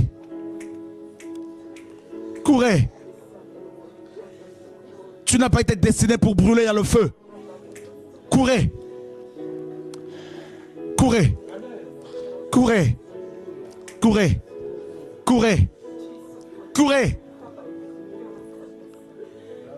Courez. Chez toi, appuie tes genoux. Médite ta Bible. Débarrasse-toi des idoles. De tous ces pasteurs. Repends-toi chez toi. Repends-toi. Repends-toi. Oui, ton pasteur t'a déçu. Mais ne t'arrête pas sur ça. Oui, ce frère t'a déçu. Mais ne t'arrête pas là-dessus.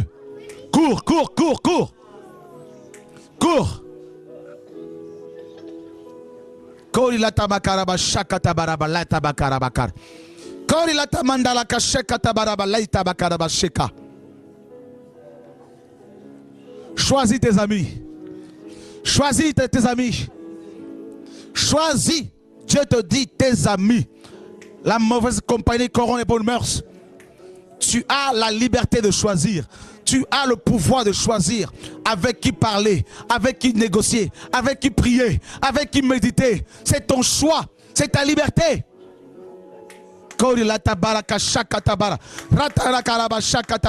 Voici sa présence, voici son onction qui vient te libérer, qui vient te guérir. Mon Dieu, sauve-nous. Mon Dieu, sauve-nous. Mon Dieu, sauve-nous. Père, sauve-nous. Sauve-moi de l'enfer. Papa, sauve-moi. Papa, sauve-moi. Sauve-moi. Père. Père. Père. Père. Père. Père, sauve-moi. Je ne veux pas y aller. Je ne veux pas y aller, papa. Sauve-nous. Je mets mon titre de côté. Je mets le ministère de côté, papa. Sauve-moi. Sauve-nous.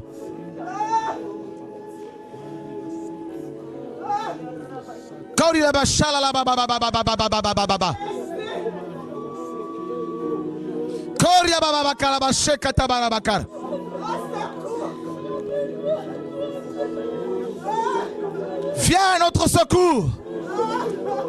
Viens à notre secours. Père. Père. Père. Père.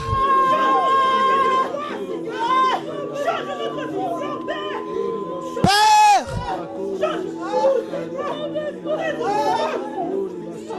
Criez. Sortez.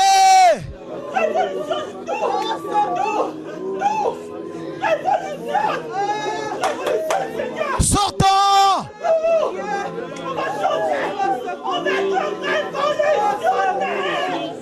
Sortez. Sortez.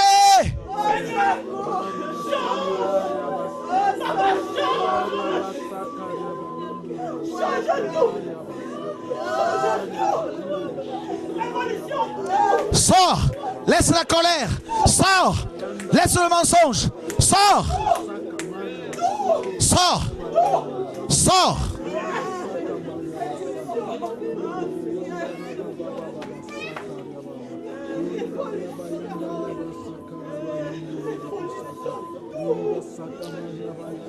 Les choses doivent changer. Ça doit changer. Ça doit changer. Les choses doivent changer. Les choses doivent changer. Ça doit changer.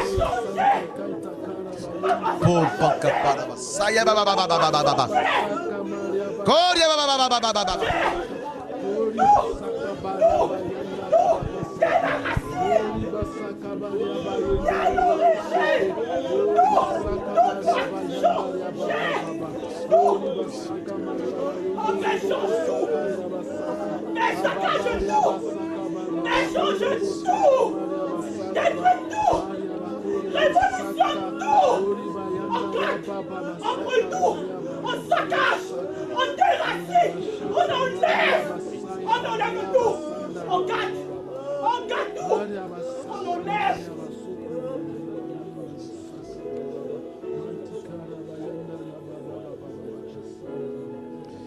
Dieu nous tend sa main.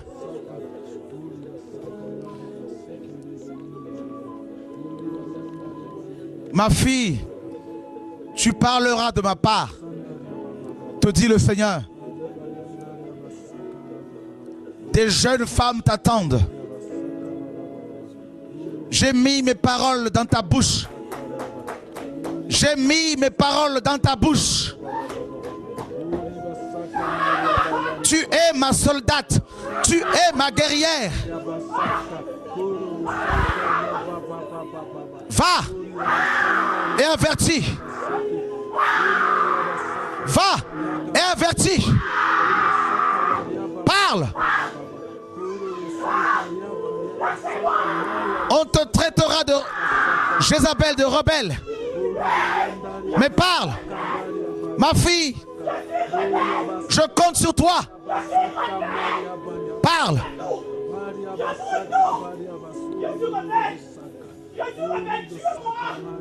Je suis rebelle. Oui. Merveilleux Père. Oh Dieu. Tuez-moi. Je brûle. Je brûle. Je brûle tout. Je brûle. Allez-y. Je brûle. Allez-y. Qui va m'arrêter? Oh Père. Je brûle. Père, sauve-nous. Est-ce qu'on peut chanter encore le cantique de tout à l'heure?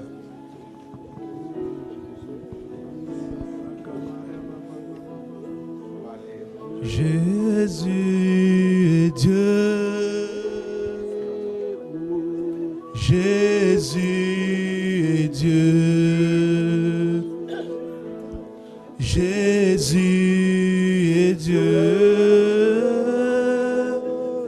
Jésus est Dieu.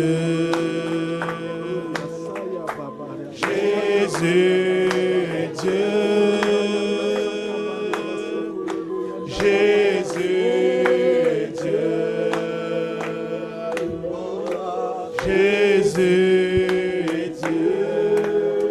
Dans les cieux, Jésus est Dieu. Sur la terre, Jésus est Dieu.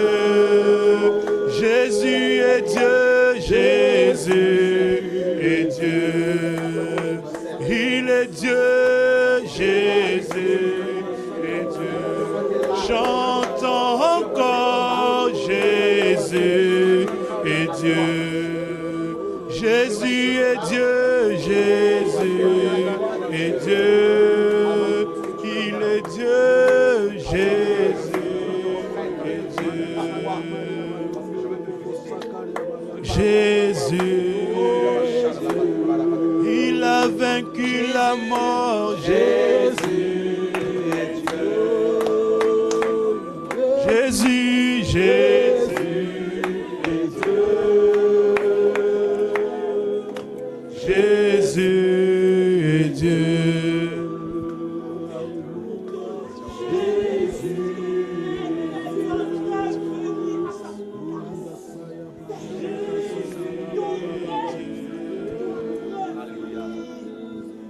Jésus est Dieu.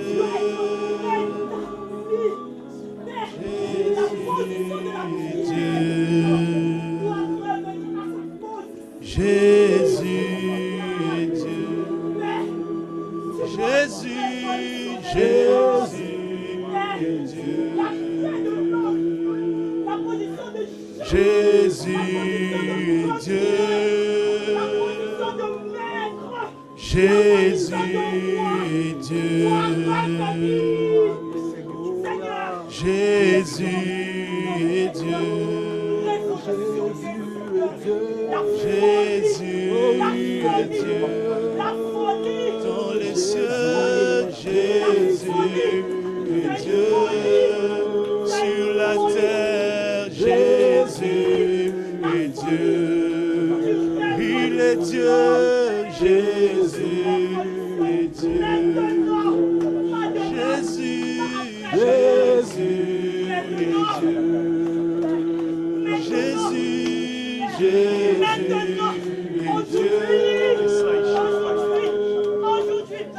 Jésus est Dieu. Aujourd'hui, maintenant, Jésus est Dieu. Maintenant, aujourd'hui, il est changé. Nos attitudes, nos comportements, nos façons d'être, la foi. Jésus est Dieu. Doit être Jésus est Dieu. Jésus est Dieu. Tu dois faire Jésus est Dieu. Il a vaincu la mort. Jésus est Dieu. Il fait des miracles. Jésus est Dieu. On dit oui à l'évangile de Paul. Jésus. On dit oui. On dit oui à l'évangile de Paul. Jésus est Dieu. On dit oui. Jésus est Dieu. Dans la racine. Jésus est Dieu. On ne joue pas. Jésus. On n'est pas des amis. On n'est pas des potes. On n'est pas des camarades de classe. On est là pour craindre. Oui. Jésus. On est là pour marcher dans la parole. Oui. Jésus. On est là pour marcher dans l'évangile pur. Celui qui n'avait pas foutre, on laisse. Ou c'est la parole, ou alors on gagne tout, on saccage tout, on brûle tout. Jésus, on Dieu. Ou c'est la parole, c'est bien. On gagne, on laisse tout tomber. On gagne, Jésus, on est là pour vivre la foi. On est là pour vivre la foi. Dans la racine des fruits. Jésus est Dieu. Dans la racine. Où le vrai rocher des âges a implanté toute chose. Dans la racine. On te suit. Il a vaincu la mort. Jésus est Dieu.